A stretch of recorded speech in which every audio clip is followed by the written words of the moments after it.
Apologetics, theology, prophecy, creation and evolution, intelligent design, marriage, family, child rearing, the millennial generation, trends in society, politics, economics, business, religious liberty, the Constitution, public policy, foreign policy, military policy, tensions in the Middle East, abortion, homosexuality, pornography, sexual ethics, media, technology, history, and America's godly heritage. We talk about anything that affects your faith, your family, or your freedom.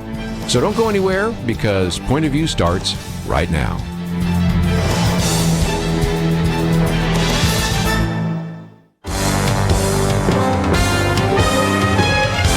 Across America, live, this is Point of View.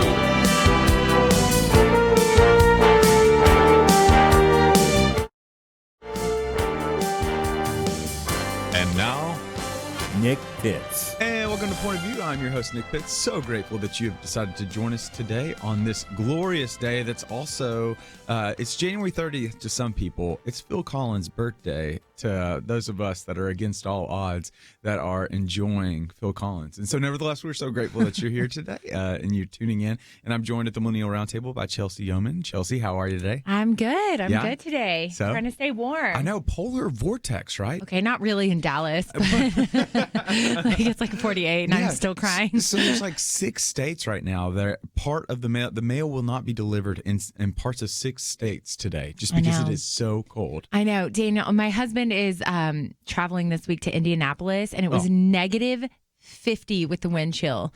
And I'm like, are you okay? Do you have frostbite? He refused to take like any warm clothing. He's such a Texan too. So I'm happy to live in Dallas today. I think that's like my rationale, especially like when I make my way up to DC or something like that in the cold weather. You're like, well, I'm going to be inside most of the time. Why would I need to bring a jacket over there? Right, so like, fine. I understand the mentality. No frostbite fears. Yeah, no. Because there was a report that was put out by the National Weather Service. There in some parts of the country, it gets so cold that you can get frostbite in less than 5 minutes if certain skin is exposed. I completely believe that. Yeah, I actually was surprised it was as high as 5 minutes because maybe it's because I'm dramatic. But look, if it hits like below 72, I need a jacket. It's unreal how cold it is. So I did some research on this, and so National Weather Service said in some parts of the country, skin exposed could get frostbite in as little as 5 minutes. Centers for Disease Control and Prevention found that cold weather is responsible for the majority of weather-related fatalities, which I thought was pretty interesting. They had a study from 2006 to 2010, and approximately 2,000 Americans lost their lives during that time because of weather-related causes, and 63% of those were attributed to cold weather. Wow, I believe that. I believe that. Yeah, my parents lived in Wisconsin for like 5 random years in my 20s, and the first night I was there ever in Wisconsin, it snowed 11 inches. And all I could think about is, we do have tornadoes here, which are rough, but if their gas goes out or if you run out of gas on the street and it's freezing, I mean, you're really at the mercy of the weather. It's unbelievable. Never thought we were going to really get this much traction. I know. But it's crazy. I feel like it's appropriate though, because there's a lot of people right now that are dealing with it, especially those that are listening up in Minnesota right now. We've got a station that's picked us up there, and so it's funny because there's some parts of Chicago that it's colder in Chicago than it is in Antarctica or some parts of Antarctica right now. It's just super fascinating, but especially one of the things that I pointed out in the daily briefing that I write every morning. It's just a reminder that what I loved in Job 37:10, it says that from the breath of God ice is made. In Psalm 147:16, it says he scatters the frost, and in Job 37:6, he commands the snow to fall to the earth. Some of us are staying in because of the coldness. Others of us are slowing down because of the coldness. And a lot of us are asking why because of the coldness. But what we know to be true is that God is good, and he does good from Psalm 119:68. And so there's some goodness to be had in the midst of this. And so it'll be interesting to see. Very poetic, Nick. What can I say? What can I say? I'm a poet, and I don't even know it. Speaking of poets, Donald Trump tweeted about the weather. Did you read his tweet? He said, "Where's the global waning when you need it?" Yeah. And he used some explicatives, I guess some curse words in there as well. There was one of those, and so I guess I'm just attuned to cuss words because I'm so. No, never mind. I don't know where to go with that. But it's very interesting right now that a lot of people are dealing with some weather, and this polar vortex that is causing weather beneath freezing for the continuous 48. Isn't that fascinating? And that that we will all experience 90% of the country, 89% rather, almost 90, 89% will experience freezing weather sometime over the next 4 days, which is just something that we all So to can our share. Minnesotans up there, be careful. We can't help you because I don't know what you should do in this level of cold. Yeah. Our level of cold is, my goodness, I have to put on a jacket here in Texas. Yeah, and so, exactly. But we're so grateful that you decided to join us today. We've got quite a show for you here during the first hour. We're going to talk a little bit about some of the abortion issue that's making its way in the headlines right now. Specifically, there's a bill that was just passed in New York that Kirby's talked about it earlier last week when it had gotten passed, but now we're starting to see another bill that is making its way through the Virginia Assembly right now, and just some shocking statements earlier this morning that were made by the moderate Democratic Governor Ralph Northam in Virginia right now. He was on the radio. And a host asked about a comment that came from Delegate Tran yesterday when she was being pressed about this issue, and just some shocking comments that were made. We've got that clip that we'll touch on right after the break, but we'll be talking a little bit about the abortion issue here during the first hour. But we're also going to kind of give a little bit of a perspective on some other issues as well. And so we'll be talking a little bit about the latest from Asia Bibi. She was the woman that was put into jail in Pakistan, a Christian lady that was put into jail in Pakistan. If you'll remember, we reported back in November she was released from prison, and then she finally yesterday the acquittal kind of was allowed her to be able to leave, and so she'll be joining her family in Canada here shortly. We'll talk about some of the implications from that, and specifically we'll dig down.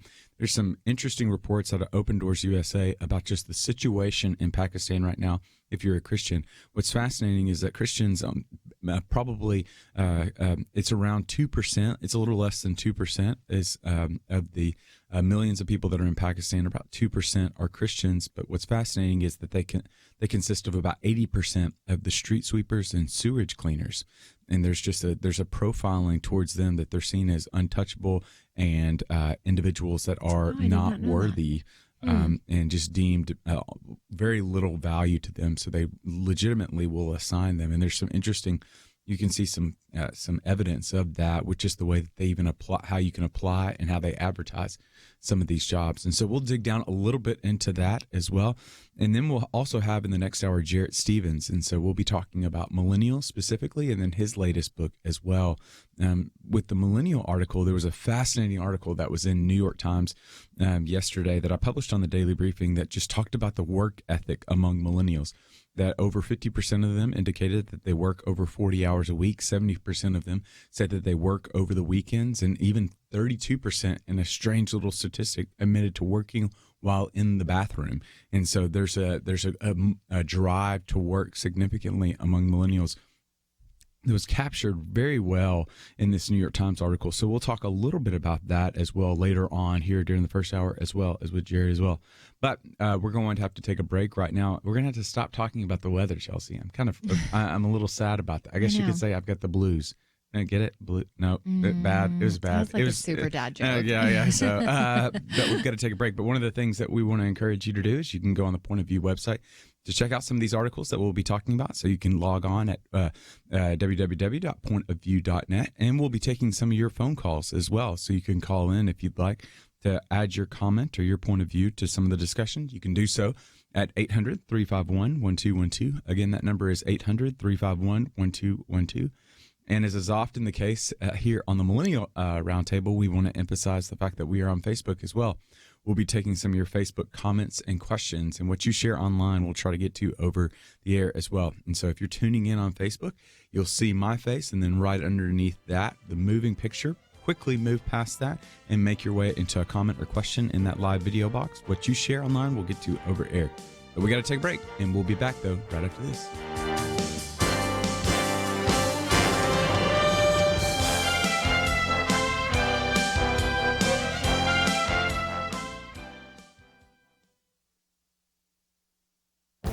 This is Viewpoints with Kirby Anderson. One book that is often quoted and deserves to be read is The Coddling of the American Mind. We invited the co-author Jonathan Haidt on the Point of View radio talk show to discuss his book. It began when he sat down with his co-author a number of years ago to make sense of what was happening on college campuses. They decided to write an article about it for The Atlantic with the title, Arguing Towards Misery, How Campuses Teach Cognitive Distortions. The editor suggested the more provocative title, The Coddling of the American Mind. The piece was one of the most viewed articles of all time and then was expanded to this book. 3 untruths are the foundation of the book. The first is the untruth of fragility. What doesn't kill you makes you weaker. Nietzsche's original aphorism was, what doesn't kill you makes you stronger. The younger generation has turned this idea on its head.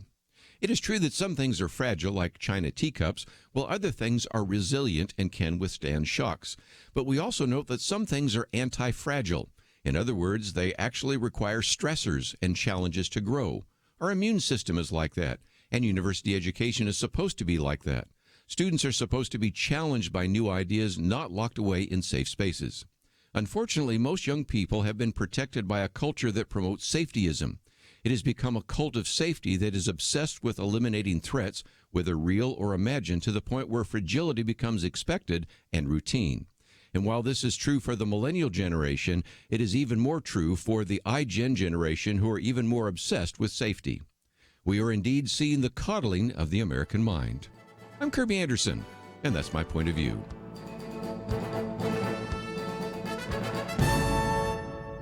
From SkyPass Entertainment, The Least of These, The Graham Staines Story. The Least of These, rated PG-13, in theaters February 1st. TheLeastOfThese.movie.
You're listening to Point of View, your listener-supported source for truth. And welcome back to Point of View. I'm your host, Nick Pitts. I'm joined at the Millennial Roundtable by Chelsey Youman of the First Liberty Institute. And we're going to go ahead and jump into what I think is probably going to be the issue that's talked about for the rest of the week and has already captivated a lot of headlines.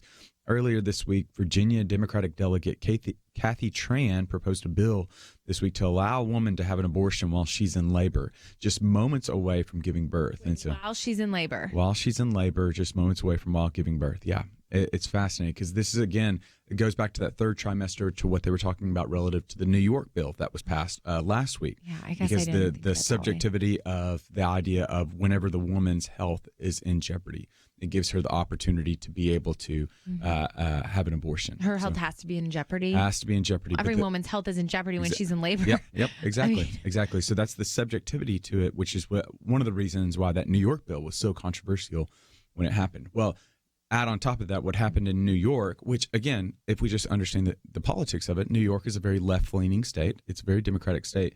And so as tragic as it is that this would ever be passed here in the U.S., the third trimester, that you have an opportunity, like we're on par, we're in company of North Korea when it comes to these kind of laws relative to not putting limits on abortions. And so the Virginia Democratic Delegate Kathy Tran proposed a bill this week to allow that. It's House Bill 2491, also known as the Repeal Act, would remove all existing restrictions on abortion in Virginia. So in summary, it removes the requirement that late-term abortions be performed in a hospital, that an ultrasound is given beforehand, and that at least 2 physicians certify that a third trimester abortion is necessary to prevent the woman's death or impairment of her mental or physical health. Now, when she went on earlier this week, she was advocating for a bill in committee, and it was being videoed during this time. And it was obvious that she was a little bit frazzled when she was preparing this bill. She was expected, as she said in the video, to have someone there to be able to give one of the physicians there to be able to speak directly to this. Physicians didn't show up, and so she was right beside an individual that was from NARAL of Virginia, which is a pro-choice organization that's based out of, or this one was based out of Virginia, and it was frazzled. And when she was being questioned by one of the Republicans in the conference on the committee, asked her if it would be so in the reading of this bill, he argued something along the lines of it would be appropriate for this child to be in labor, the woman to be in labor, this child about to be born, and then to be able to commit an abortion. And then she said, I would think so, yes, which is just shocking language when teased out relative to logic. Well, add on top of that now the Virginia governor, Ralph Northam, who is a Democrat, who championed himself as a moderate Democrat, was on a radio talk show earlier this morning, and now he has made comments that have not only solidified his support of this particular bill, but it's just very chilling in effect. And so we're going to, you can play that clip now, and so we'll see. I would tell you, first thing I would say, this is why decisions such as this should be made by providers, physicians, and the mothers and fathers that are involved. There are, when we talk about third trimester abortions, these are done with the consent of obviously the mother, with the consent of the physicians, more than one physician, by the way. And it's done in cases where there may be severe deformities, there may be a fetus that's non-viable. So in this particular example, if a mother is in labor, I can tell you exactly what would happen. The infant would be delivered. The infant would be kept comfortable. The infant would be resuscitated if that's what the mother and the family desired. And then a discussion would ensue between the physicians and the mother. So I think this was really blown out of proportion.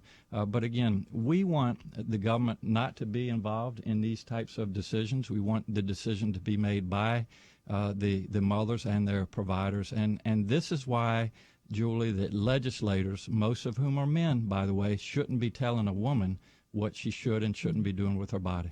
And do you think multiple physicians should have to weigh in, as is currently required? She's trying to lift that requirement. Well, I think it's always good to get a second opinion, and for at least two providers to be involved in that decision, because these decisions shouldn't be taken lightly. And so, I would certainly support more than one provider. Unbelievable. That's unreal. Unbelievable. I had to ask Nick for clarification that I was hearing this correctly. Unbelievable. So just to hear... This is infanticide. Yeah. Okay, we're just going to start calling it what it is. Quite literally what he's arguing, what he is supporting, because if you take this logic out, and now granted, I wish, if I was the interviewer, I wish there would have been more follow-up questions as to this, but what we heard is just, it's very clear. We're not spinning this. This is exactly what he said, is that third trimester, the baby is born, and then while the baby is being resuscitated, cleaned, comforted, then the mother has the opportunity to be able to join with a couple of physicians that have the decision-making process, have within their decision, within their capacity, whether to kill the child. So the child is already out of the womb now, in a warmer, and now this bill would allow that child to potentially die. Not just die, be murdered. So the bill is already going. Where is the bill? The bill is in committee right now. In committee. Yeah, it's been proposed right now, and Delegate Chan is the one that brought this. And so I wish you could see it. You can see it over on our website at the Point of View, or pointofview.net. And so one of the things that is interesting, so during the Gilded Age, Senator Mark Canada, who's a Republican out of Ohio, he remarked, there are two things that are important in politics. The first is money, and I can't remember the second. And so literally, that's his thing. That was a kind of a joke that he made. And so let's look at Delegate Chan's financial supporters. So NARAL Pro-Choice of Virginia donated $1,000 to a campaign. Planned Parenthood of Virginia gave $1,500 to the campaign, plus to help with mailers and get out the vote efforts. And Emily's List gave $2,000. If you look at Delegate Chan's, in that video clip where she is advocating relative for this bill that would quite literally kill a child that is outside the womb now. You'll notice that there's an individual that's helping her during that time. Outside of that is the Policy and Communications Director for the NARAL Pro-Choice of Virginia. Her name is Galina Varchina. I'm sorry, I don't know if that's right. So what we see here is quite literally Chan is advocating for a bill, or Tran rather, is advocating for a bill that allows a child to be born and then a mother to have the power to be able to kill this child after it has been born. Chelsey, I'm shocked by this, but this is quite literally the logical conversations that individuals on the pro-life have been having relative to the outworking of what's happened here. And so help us to be able to make sense. Is this? I don't know that there is a way to make sense of this. I mean, this is advocating for infanticide. Mm-hmm. The definition of infanticide is killing a child under the age of 1. Yeah. So congratulations, Democrats, you're officially the party of death. So of murdering children. One of the things that I'm interested in, and again, I know some of our listeners right now are probably thinking, this is absolutely crazy right now to even be thinking about right now, to be talking about. But again, these are arguments that those that are on pro-life position have been arguing is just the logical extension of what you say. So whether they kill the child outside the womb or in the womb, it's the same murder. Yeah. It's a Because we've always said that it's more than just a clump of cells. It's more than just a fetus. Right. It's a child. Whether it's in the first trimester or whether it's in the third trimester, it is a child that bears the very image of God. And so now what we're seeing is we're just seeing the logical extension of this, but it's not simply just conversations that are among pro-lifers or pro-lifers that are trying to advocate or persuade pro-choicers. This is just the other side, just acknowledging what we've already known to be true. Right. I think the shocking thing is I think how far the pro-choice, the abortion movement has come in 30 years. So Roe versus Wade, originally the saying and slogan was keep it rare, and it wasn't supposed to be an advocating for abortions. It was just, which it's all terrible, right? I'm not minimalizing at all or marginalizing how horrific this crime already is in my mind, but the Democrats were not the party of abortion. They were more just saying, well, if it's necessary, And now very I think that legal. They've become such an extraordinary extreme of themselves that they're openly advocating for death. They lit up the Empire State Building in New York with pink. Yeah. As some beacon and champion of celebration for the passage of that New York bill. And to me, when do you champion death? At the end of the day, it's still a traumatic, sad, devastating thing, even if it's just you believe that that's just the case for the woman. Yeah. Women are negatively impacted by this as well. And so to say that they're pro-women, I don't believe it. And my hope is, I don't know why, it's so hard to fathom and wrap my mind around why you would be such a champion of death. But other than the fact that maybe Democrats are just becoming way more polarized in the Trump era, just like we saw Republicans become more polarized in the Obama era. Maybe this is just a Democratic gimmick leading up to the elections where they're trying to say this is going to really appeal to the people. And if we get really extreme, then I think it's tactical. Yeah, we got to take a break. But when we come back from the break, we're going to talk a little bit more about this. I want to talk about the implications from it, help us to understand the other side. And then, two, to understand that, help us to be able to think through how do we not only respond to it, but how do we understand it. We'll be back right after this. There is no more dangerous time than when things are going well. Remember Elijah on Mount Carmel? Fire came down. There was no doubt who was God, but what happened next? He went from amazing faith to a time of great fear and depression. Many Christians have been very thankful a certain Democratic candidate for president was not the one to nominate 2 replacements for the Supreme Court. But as with Elijah, times of great victory are also times of great danger. Moments like this are not the time to take it easy. This is not the time to let our guard down. This is a time to double down on our work in the community, to serve and pray and plan and invest in a better future. This is the time to join Point of View's Truth Team 360 to make sure today's promising gains are not lost tomorrow. Show your commitment to our future by visiting pointofview.net/team or call 800-347-5151. Ask to join the Truth Team. Pointofview.net/team and 800-347-5151. Point of View will continue after this.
You are listening to Point of View. The opinions expressed on Point of View do not necessarily reflect the views of the management or staff of this station.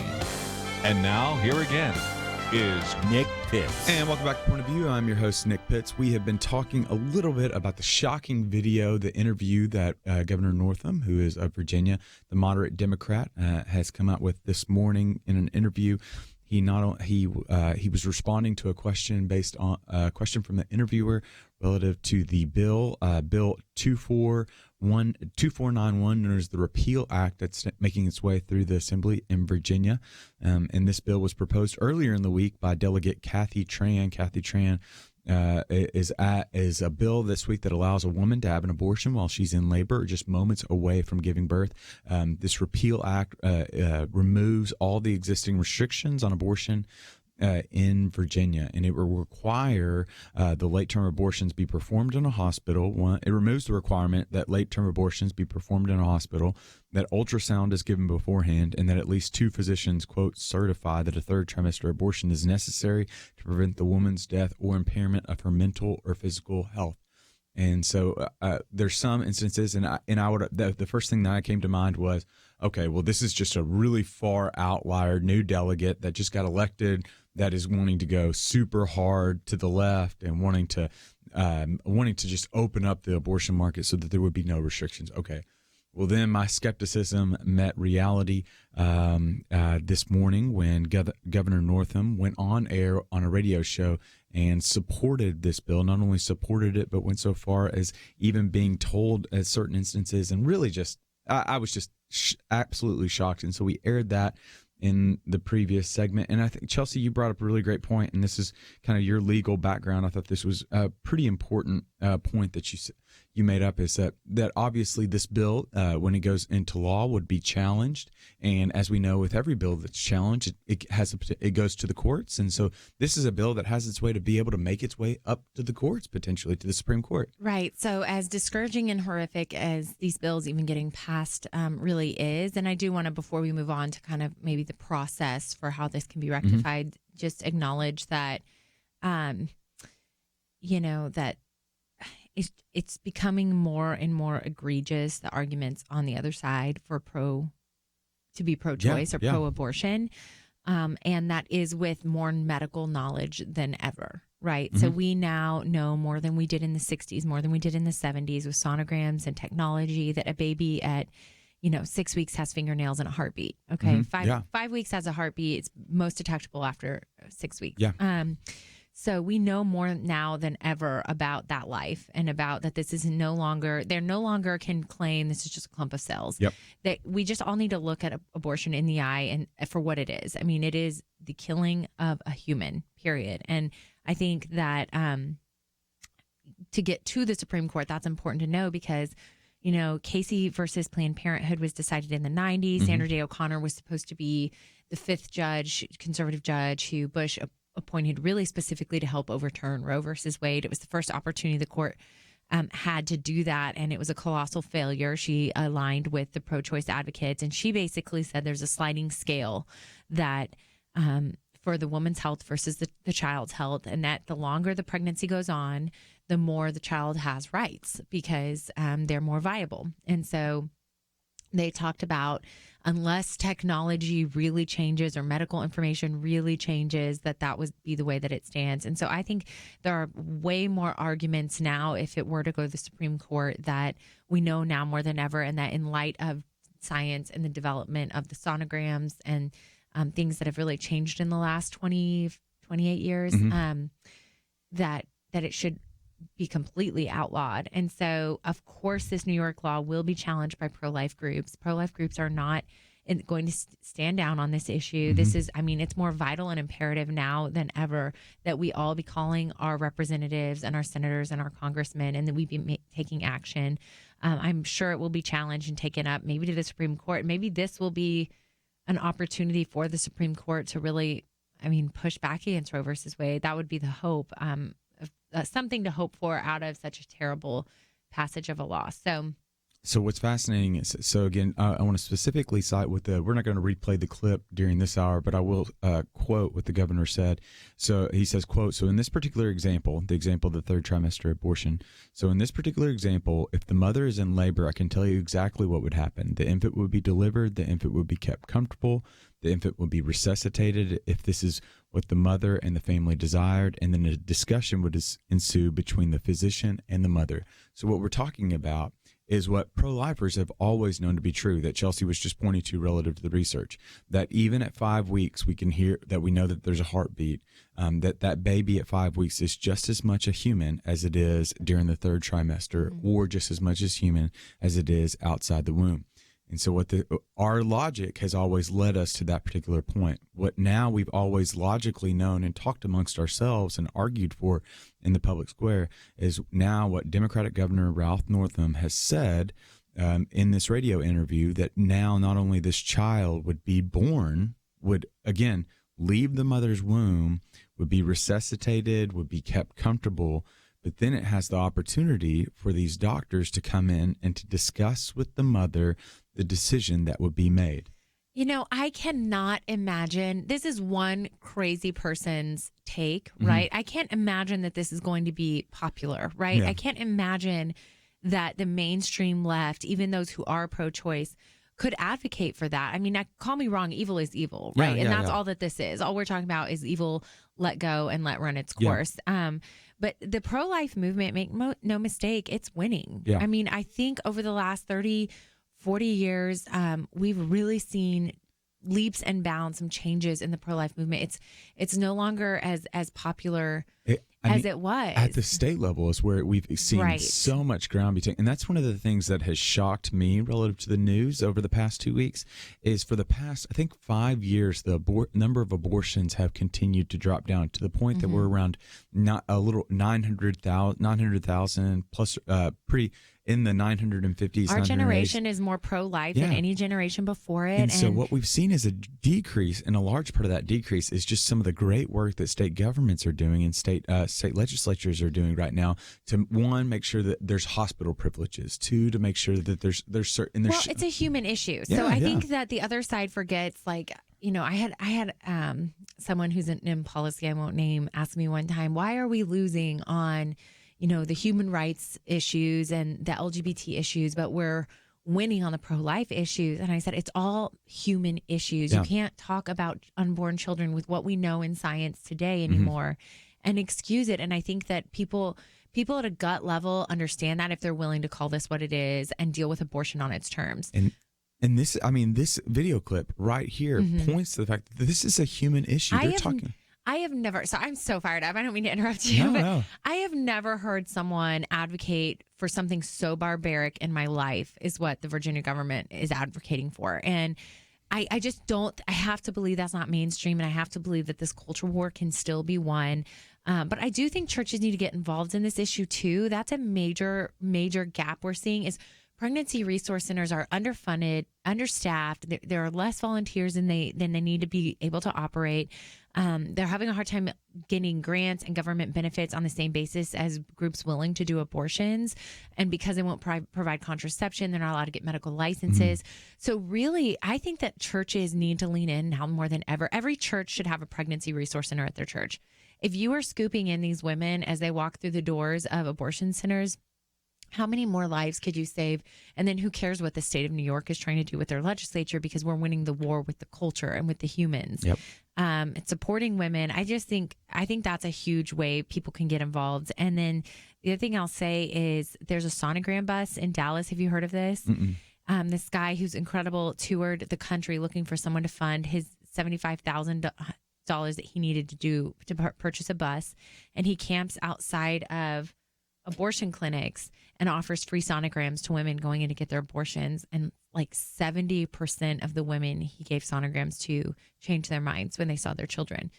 So we need things like that. There are ways I think that we can win this issue outside of even just politics, but by caring for one another and being really good neighbors to women who are in times of need. Yeah, this is absolutely shocking what's being proposed, and so we're going to have to take a break. But when we come back, we'll continue to talk about this, and specifically, there's a couple of stats and studies that I want to bring to mind. Specifically, what's the breakdown? So we know that there's anywhere from 950 to 980, somewhere in that ballpark range of abortions that are performed every year. We've got the numbers behind how many of those are happening within the first trimester under the 13th week. How many of those are happening between 14 to 20 weeks? And then what does it look for this third term? How many individuals are looking to have abortions during the third term? We'll take a look at some of those numbers, as well as a study that indicated the type of person, the profile of the person that would be getting this type of abortion. But we've got to take a break. When we come back from the break, we'll talk about that, and we'll also try to take some of your phone calls as well. So you can call in at 800-351-1212. Again, that number is 800-351-1212. And we'll be back right after this.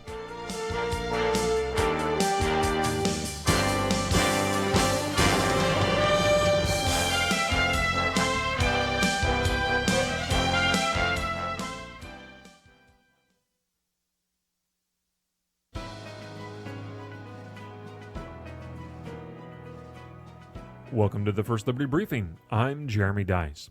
The Hoosier State has taken steps to codify important religious liberty protections for Indiana's students. In April 2017, the Indiana General Assembly passed and its governor quickly signed a measure providing students with the chance to take an elective surveying the world's religions while outlining the civil liberties afforded to its students in Indiana's public schools. The new law provides each local school district the freedom to offer an elective course that will study the historical, cultural, and literary contributions of the world's major religions.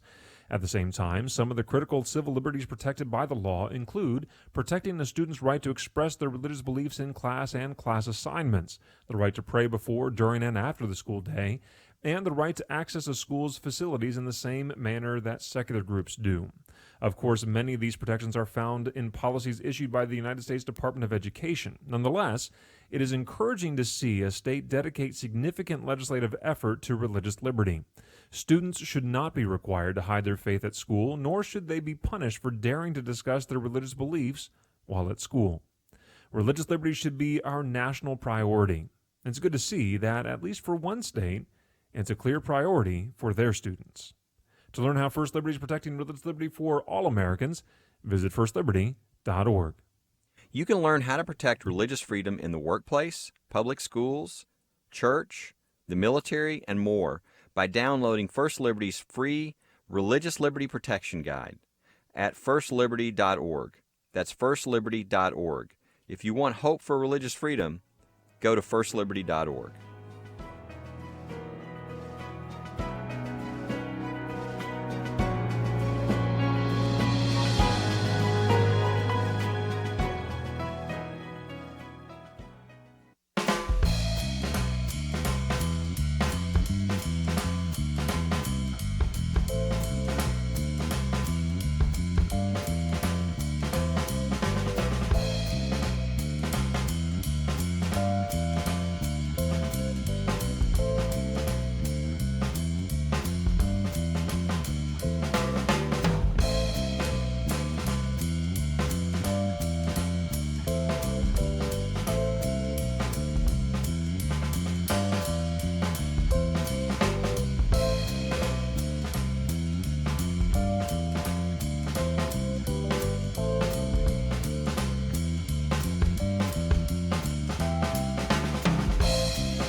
Now, back to Point of View, your listener-supported source for truth. And welcome back to Point of View. I'm your host, Nick Pitts, joined at the Millennial Roundtable by Chelsey Youman. We've been talking, unfortunately, I feel like it's hard to be chipper when you kind of discuss news. It's what's happening out of Virginia right now. We've been talking a little bit about that, about the idea of stripping all of the restrictions from, relative to abortion in the state of Virginia right now. That is or Commonwealth of Virginia, I should say. That's what's being proposed in their assembly right now by an individual, Virginia Democratic delegate Kathy Tran right now proposed a bill this week that essentially would allow a woman to have an abortion while she's in labor or just moments away from giving birth. House Bill 2491. And so we've been talking a little bit about that, and we broke down some of the numbers, and I think that would be helpful for you all because, again, from a pro-life perspective, we have always known it to be true that an abortion is taking the life of a child. And so one of the logical arguments that has been made relative to on the pro-choice side specifically, or pro-life side specifically, is that the baby at 5 weeks is just as much of a human as the baby in the third trimester or the baby outside the womb.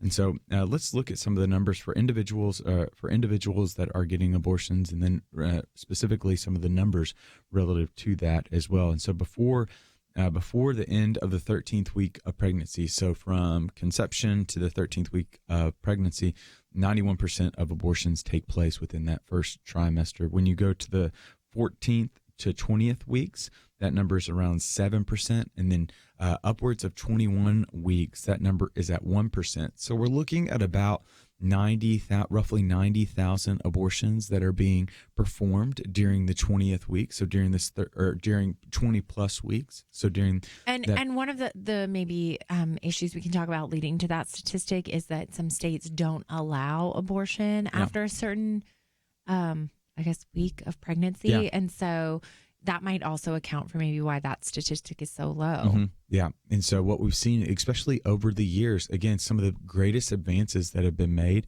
at the state level. So even though this is championed, and as it should be, championed at the federal level, championed during some of these federal elections, you might say, by these officials, some of the greatest movement that's happening right now is at the state level. And so one of the interesting things that's happening over the past 5 years, we've seen a decrease in the number of abortions that have been performed.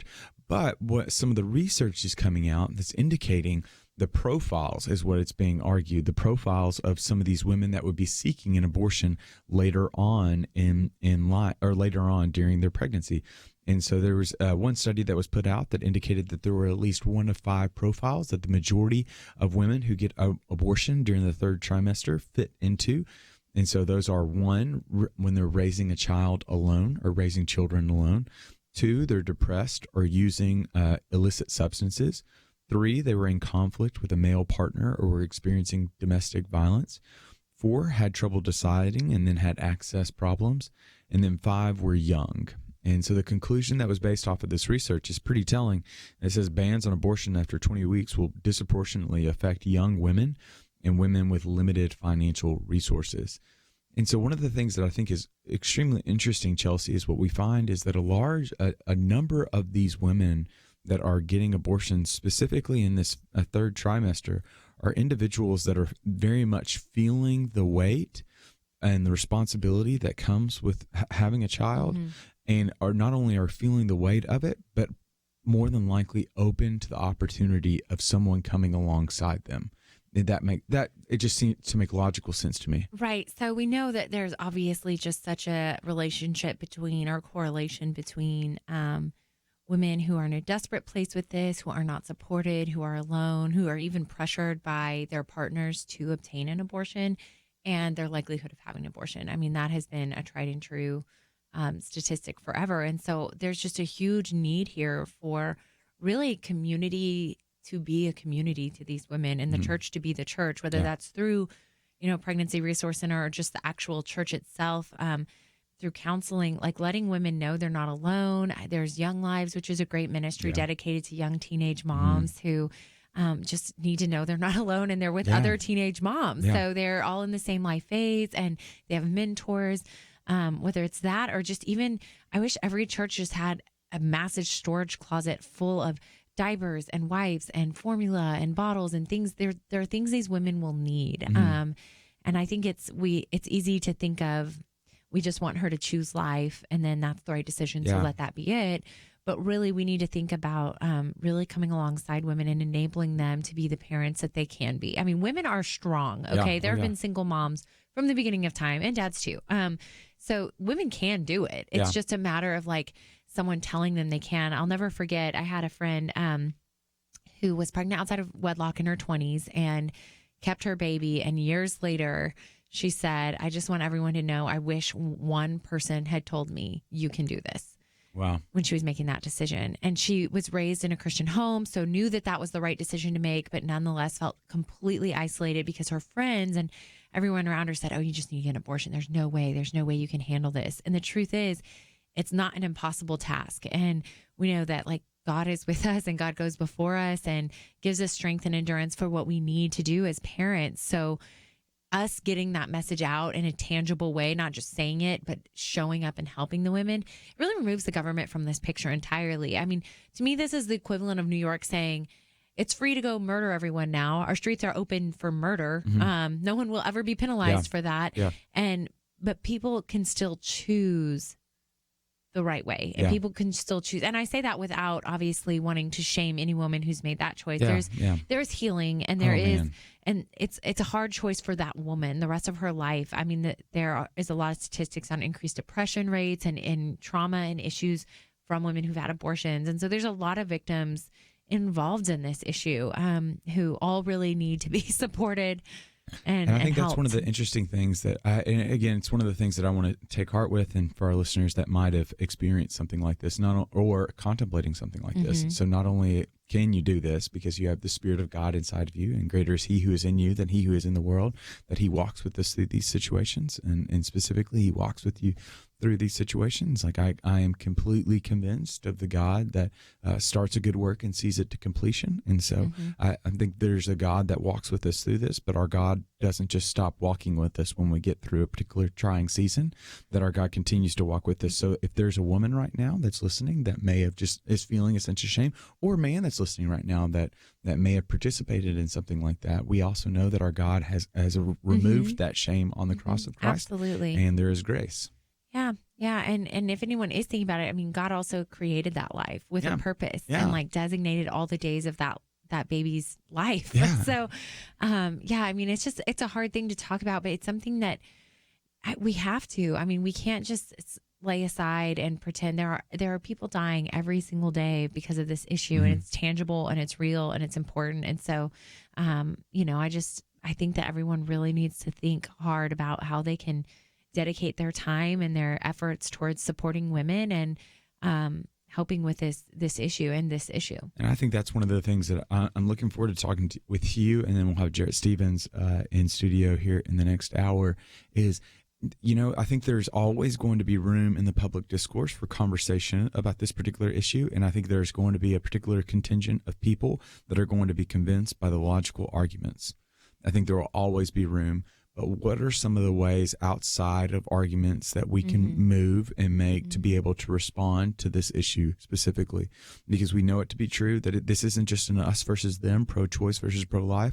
You have many women that are pro-life that are making this decision as well. Absolutely. And it's like 60% of women that identify as Christians are performing abortions. And so what are some of the tangible ways that we can begin to create a culture of life whereby that 960,000 number that's touted for abortions that have been performed can be removed down to zero? And so we'll be talking about that and more, but we've got to take a break right now. And so you stick around after the break. We'll welcome Jarrett Stephens, and we'll also continue to have Chelsey, Youman, and myself. And we'll be back right after this.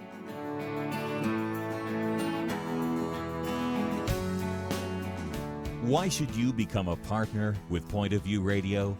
Because for decades, this team has made a significant difference in lives and communities across the nation.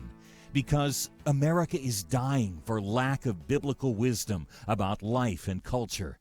You should give because your gift will make possible cutting-edge information on issues that matter, information you won't hear anywhere else. Why?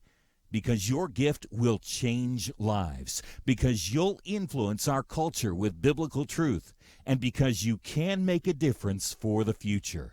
Our nation needs a truth team very badly. Support Point of View Radio today at pointofview.net. Click on Join the Truth Team and choose your level of support. Pointofview.net. Or call 800-347-5151, 800-347-5151, or mail that first donation to Point of View, Box 30, Dallas, Texas 75221, Box 30, Dallas 75221. Point of View will continue after this.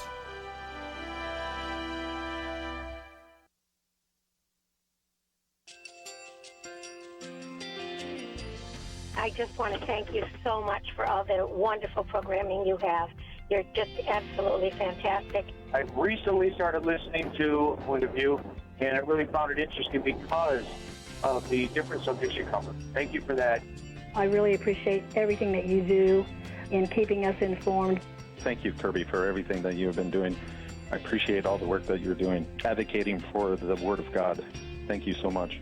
Point of View, I think, is absolutely necessary because it's a Christian perspective, a biblical worldview perspective, and receive very current, up-to-date information about what is really going on, week to week in our culture, which is changing so rapidly, and yet it's morally sliding backwards. Yeah, I'm just, first of all, I thank you guys. Y'all's program is wonderful, and enjoy it every day. I learn so much every time I listen to it.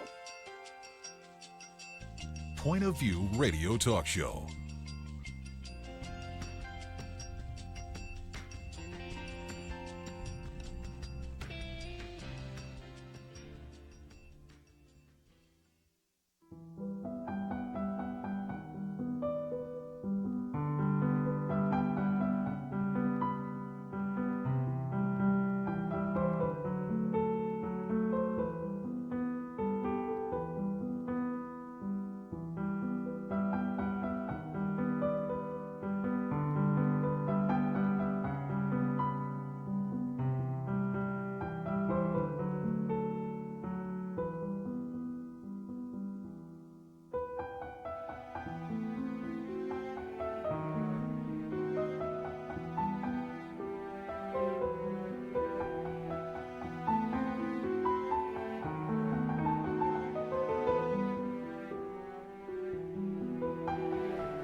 Hi, this is Kirby Anderson. You know, each day we take on the tough issues and provide a biblical perspective to them. The topics we cover are wide-ranging: apologetics, theology, prophecy, creation and evolution, intelligent design, marriage, family, child rearing, the millennial generation, trends in society, politics, economics, business, religious liberty, the Constitution, public policy, foreign policy, military policy, tensions in the Middle East, abortion, homosexuality, pornography, sexual ethics, media, technology, history, and America's godly heritage. We talk about anything that affects your faith, your family, or your freedom. So don't go anywhere, because Point of View starts right now.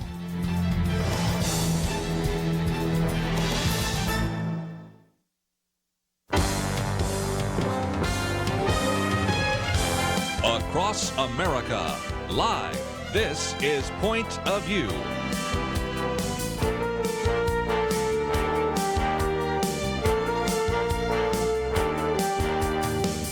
And now, Nick Pitts. And welcome back to Point of View. I'm your host, Nick Pitts. So grateful that you decided to join us today on this Millennial Roundtable of Point of View. We've got in studio with us Chelsey Youman here for the second hour. Chelsey, how are you? First Liberty Institute. I'm good. I'm doing good. Staying warm. Staying warm during this polar vortex where upwards of 48 states, the continuous 48 states, are experiencing some form of below freezing temperatures. And so I thought that was quite interesting that 5 minutes of exposure to the skin in some parts of the country could result in frostbite. It's crazy. It's a cold day. You know, I take a lot of pride in being a Texan, but especially on weeks like this week, I'm very happy to be a Texan. Contrary to Elsa, the cold does bother me some bit. So hence the reason why I'm down here. But we're not only have Chelsey and my corny jokes that are joining us as Chelsey. Oh, got to pick those up, Jarrett. She just rolled her eyes. They completely rolled off the table. That? It's very, very uncomfortable. But and then we've also got Jarrett Stephens of Prestonwood Baptist Church. Prestonwood, how are you, Jarrett? Very good, man. Thanks for having me in, Nick. Good to be with you and Chelsey. So good to have him here. So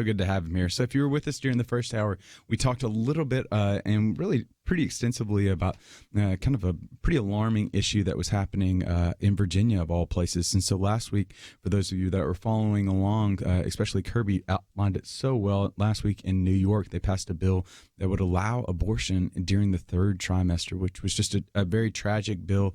But to a certain degree, if you're reading the political tea leaves, you can kind of see this and kind of play out to a certain degree. But now, earlier this week, in the state of Virginia, or the Commonwealth of Virginia, this law was at least introduced. A bill was introduced into the assembly, and specifically Virginia Democrat delegate Kathy Tran proposed a bill this week to allow a woman to be able to have an abortion to the extent that when she is in labor, one, or after the giving birth. It's known as House Bill 2491, also known as the Repeal Act. It would remove all existing restrictions right now on abortion in Virginia.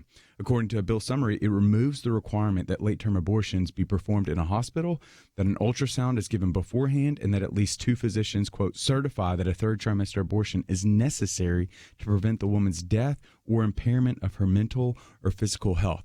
Now, Chelsey and I were talking about this, Jarrett, during the first hour. You know, to a certain extent, you can kind of you want to try to rationalize this type of bill by just saying this is an outlier individual. This is someone that is on the very far end of the political spectrum that's offering up this bill.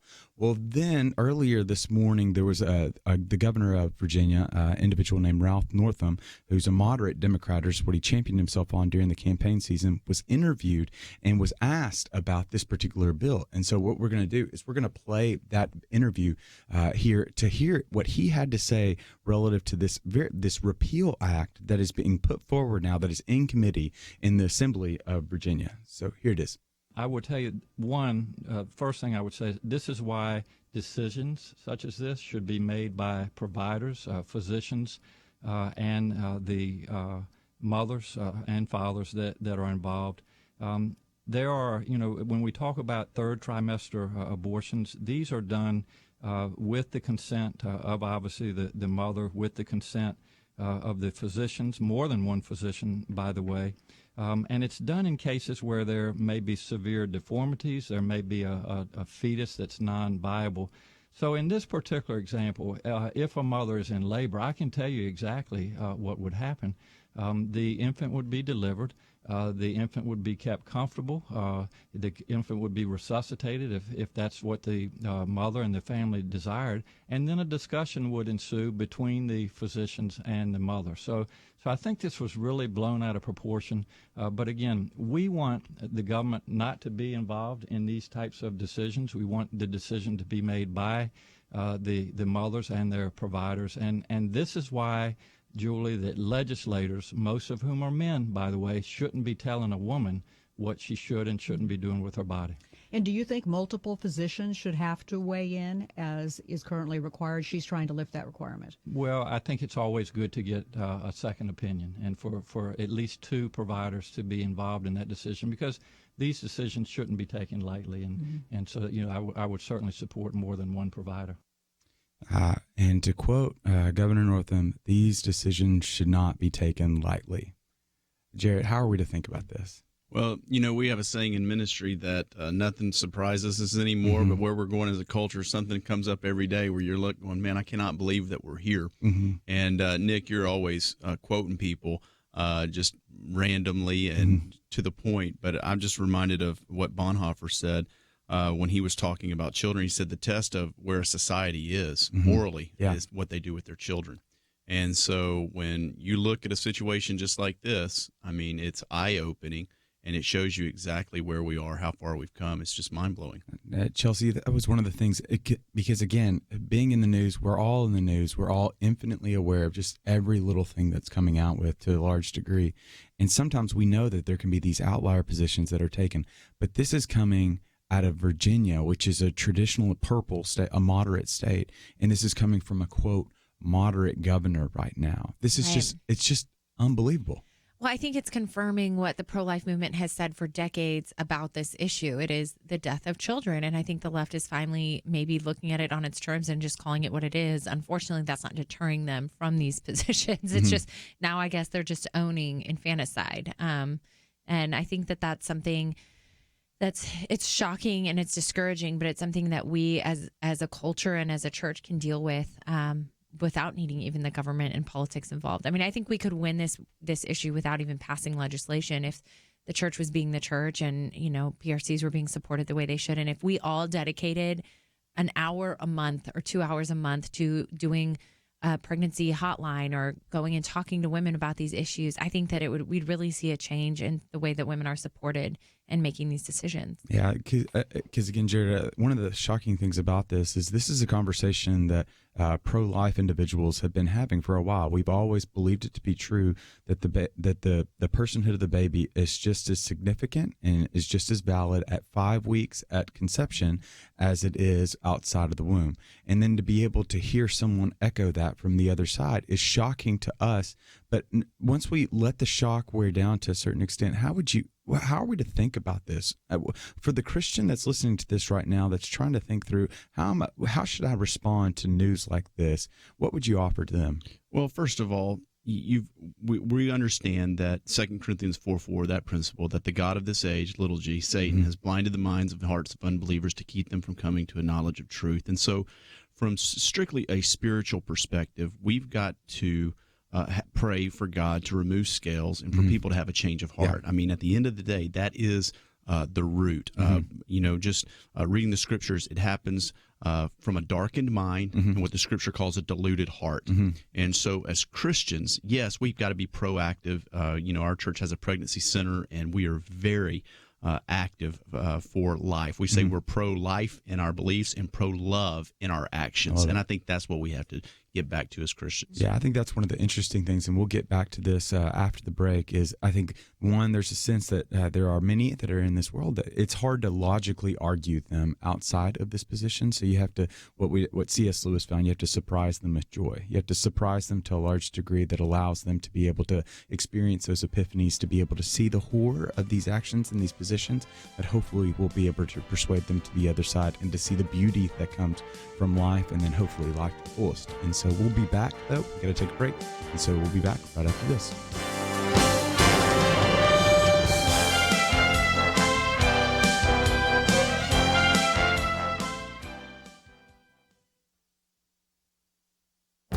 This is Viewpoints with Kirby Anderson. One book that is often quoted and deserves to be read is The Coddling of the American Mind. We invited the co-author Jonathan Haidt on the Point of View radio talk show to discuss his book. It began when he sat down with his co-author a number of years ago to make sense of what was happening on college campuses.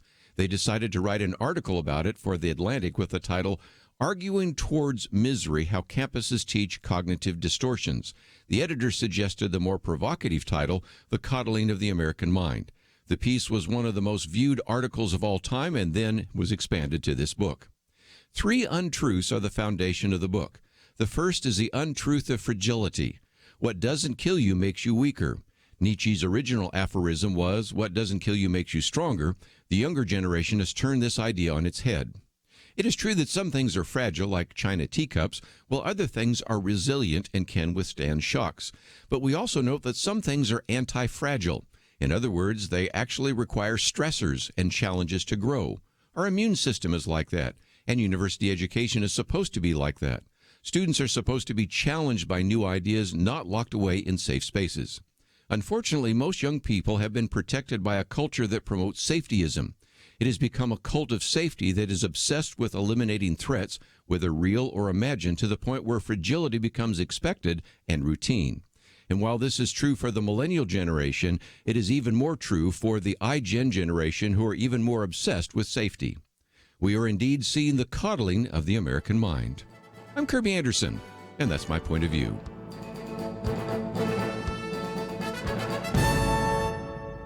From Sky Pass Entertainment, The Least of These, The Graham Staines Story. The Least of These, rated PG-13, in theaters February 1st. TheLeastOfThese.movie.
You're listening to Point of View, your listener-supported source for truth. And welcome back to Point of View. I'm your host, Nick Pitts. So grateful that you decided to join us. We've been talking a little bit about this Virginia bill that was making its way through the Assembly, was specifically in subcommittee, that really took the nation, I guess took especially a conservative side. It stunned us to a large degree based on some video that went viral on Monday where Kathy Tran, who was the delegate that was being questioned at the subcommittee level about the merits of the bill, obviously was frazzled in the video. And when the questioner was put forward the idea that this baby could potentially be put to death when the baby was giving birth, when the mother was giving birth to this child, she said, and I believe so, and very much captivated it. Then obviously earlier this morning, then you have Governor Northam, who came down and doubled down on that, supported the bill, and then just added more vivid language to the extent that he said, quote, the infant would be delivered, the infant would be kept comfortable, the infant would be resuscitated if this is what the mother and the family desired. Just this vivid language. And then as to be expected in 2019, and not a news cycle, but a news cyclone, now we find there has been news that has just broken through Live Action. It is reporting that Virginia's Repeal Act, which is what it was known, will not move forward. Live Action News reached out to Representative Todd Gilbert's office, who said the bill will not leave subcommittee and no action will be taken on it. So to a certain degree, this is really good news, but to a large degree, this is very telling news, I guess you would say. Thoughts on this, Chelsey? Well, I'm really glad to hear that, since we began the show, that there's been a change of course there. I mean, I think I want our listeners to also know that as horrific as the New York law is and the Virginia proposed law is, and really the pro-choice side has become in their arguments and how extreme they've become, the pro-life movement is still really strong. Mm-hmm. And I think we're winning this issue in hearts and minds. I think overall abortions have declined over the last few years. I think that people are really understanding we talked about this earlier, the increase in science and medical technology.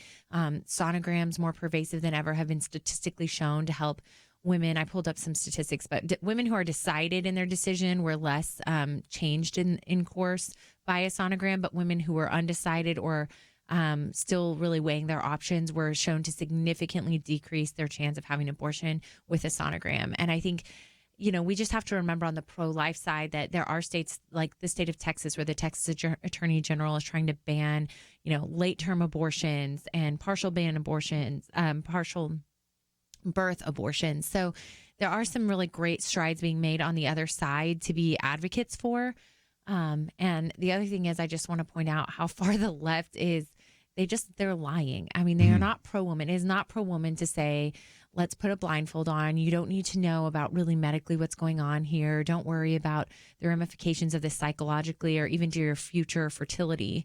But go ahead and just have the abortion. It's just a clump of cells. Those are lies. Those are decisions based on lies. And if you're really pro-woman, you believe she can handle the truth and you believe that she can make these choices in an educated way with full knowledge medically about what this decision really is. Yeah, so Jarrett, what Chelsey was saying is that the science is behind this, the reason and the logic is behind this, and so moving not only just from being behind it, but moving forward on it. One of the things that I love about what Prestonwood is doing is it really is leading the way as to trying to help women anticipate some of those needs. Because again, one of the quotes that we continue to see within research based on individuals that are trying to contemplate whether to have an abortion or not is they're feeling, quote, they're trying to, quote, manage the array of expectations and responsibilities that come with bearing a child. But Prestonwood really is doing some significant work in this space. So help us understand what some of the things that Prestonwood's doing. Sure. Well, over 20 years ago when our pastor, Dr. Jack Graham, came to Prestonwood, one of the things that he really wanted to do was to support this pro-life movement. And he had, back in the day, a desire when he was at First Baptist Church, West Palm Beach. He started a pregnancy center. So when he got to Dallas nearly 30 years ago, he said, this is what we want to do. Because his motto is, listen, we can curse the darkness, but that's not going to be good enough. Yeah. Let's light a match and be some light. And so we started this Prestonwood Pregnancy Center, and God has done some amazing things in it. And so what we do is we take the science, we bring moms in, expectant moms in, and we let them see the sonogram free, no strings attached. And we let them see that heart beating, and we offer counseling and care. And essentially, we offer them love and say, "Look, this is a baby." We show them, that it is a baby. It is a valuable life. And here's what's really cool: we're using technology in some amazing ways. We have a app that goes along with our Prestonwood Pregnancy Center. And when someone who's abortion minded comes into our center, there is a alert that goes out over our cell phones. If you're a member of the app, and many of our members in our church are, it just says, "Hey, pray. We've got 3 abortion minded clients coming in today." And so it doesn't say anything more than that, but it's just a reminder, hey, we're going to pray because today we've got 3 or 4 clients coming in. They've got abortion on their mind. And we've seen, I can't tell you the statistics, but we've seen a great percentage have a change of mind. And we just believe it's, yes, you show them the science, you let them see it. 2, you offer them love and care. This is some support group that can come behind you. And then 3, I believe the most valuable, because it is a spiritual war. I mean, you're at the gates of hell when you're dealing with abortion, which we all know is murder. And so the prayer movement, you can't underscore its importance and its emphasis. And what we've done, which is really cool, is we have mobile units now. We've got 2 mobile units that go into communities that can't afford to come to us. And so we go into these communities with RVs that have the sonogram equipment on there, and we go into the equipments. We go into these communities, and we show the residents, and it's making a difference. It's absolutely phenomenal. That was what you were touching on. Yeah, we were talking about the sonogram bus that started, I guess that would have been like 9 years ago. In Dallas, it was like the first one, I think. And I knew him, and he had traveled the country trying to get funding for a sonogram bus. He had that great idea, and he finally came to Dallas, and Dallas was the one to fund it. And so I'm really glad to hear that others are doing it too, because it really does make a difference, I think, for women to also feel supported. We talked about this in the first hour that, it's not just about hoping she makes the right choice. It's about supporting her after she's made the choice, after she's had the child, making sure that she has a community come around her. Being a single mom is a daunting task. Sure. And to really show up and give her community. We did a plug for Young Lives because they have club for all ages of teenage pregnancies get together. They can go to camp in the summer with their babies, which is just incredible. So, I think there's a lot of ways that really, like, the church can be the church to women. Absolutely. And one of the things we're working on, Nick, is we're getting men involved because I love that. A lot of these girls that come in, they don't have a lot of support. Some of them do. And the father of that child needs just as much support as the mom. They don't know what to do either. And so now we're getting a lot of our men involved in the center so that when we take the young lady back and are counseling her and walking with her, we've got a man that can sit there in the waiting room with the dad, can talk to him, be there with him, and it's making a difference. We just took over. This is exciting. We just announced it to our church 2 weeks ago, but there was a pro-life center in Dallas that just wasn't doing well, wasn't making. It's literally across the street from the largest Planned Parenthood provider in Dallas. And so they asked us if we could join arms with them. So Prestonwood's taking that one over in South Dallas. And we're just calling people to pray for us because, again, we know we're going to the gates of hell. And we're just doing everything that we can to provide hope and life and love to these people who are making these important decisions. I love that because, again, what we continue to see and what we can be encouraged by, that it's really easy to get discouraged because we see news like what's came out of Virginia, we see news of what's come out of New York based on some of the legislation. But what we need to take heart in is the fact that what we continue to see over the past 5 years is that the abortion rate, the number of abortions have gone down. There's less and less abortions that are happening. And I would submit that because of two reasons. One, we continue to see very advantageous laws at the state level because of organizations and voices like Chelsey that has just been so pivotal in one championing that cause within the state houses all throughout the country right now. So you're starting to see more stringent expectations and responsibilities that are placed on these pregnancy centers because they're performing these medical functions. And so you would just expect them to have certain not only hospital privileges, but hospital standards that they've got to operate by. Because after all, 50% of abortions are considered dangerous. And so we need to make sure that the mother is cared for during this. And so putting those stringent demands on abortions has, at the state level, has dropped that level significantly. But the second thing, and again, what Jarrett and what is being embodied by Prestonwood and churches across the country are doing is they're being the hands and feet of Jesus. They're helping these women that are trying to manage an array of responsibilities and expectations that come with being a mother. And especially from a Christian perspective, we know it to be true that there's this opportunity that, yes, the government needs to be able to restrain evil and enact justice, but it's the church that needs to be the hands and feet to reach out and to be the fragrant aroma of Christ in these crevices of our culture so that individuals may taste and see and know that the Lord is good and that he provides. And so there's some great news to take heart in, but there's also some disheartening news that every once in a while will happen. But we've got to take a break right now. And so when we come back from the break, we're going to talk a little bit more with Jarrett and Chelsey. And one of the things that I'm super interested in is Jarrett's got a new book out that I want us to be able to talk about a little bit. But we're going to take a break now. So if you want to find out more information on Jarrett and his book, you can go to the Point of View website, www.pointofview.net, or you can jump over on Facebook, facebook.com/pointofviewradio, and you'll find more information there. But we'll be back right after this. Question: do you have a health insurance plan you are not happy with? Well, Bethany and Jason thought they were stuck. Their plan just kept getting more expensive, and Bethany's favorite doctor didn't even take that plan anymore. And then some friends at church told them about MediShare. With our previous insurance, we were paying $1,200 a month. With MediShare, we now pay around $600 a month. Yes, they're paying $600 less per month, and that's a pretty typical savings with MediShare. And they actually like MediShare more.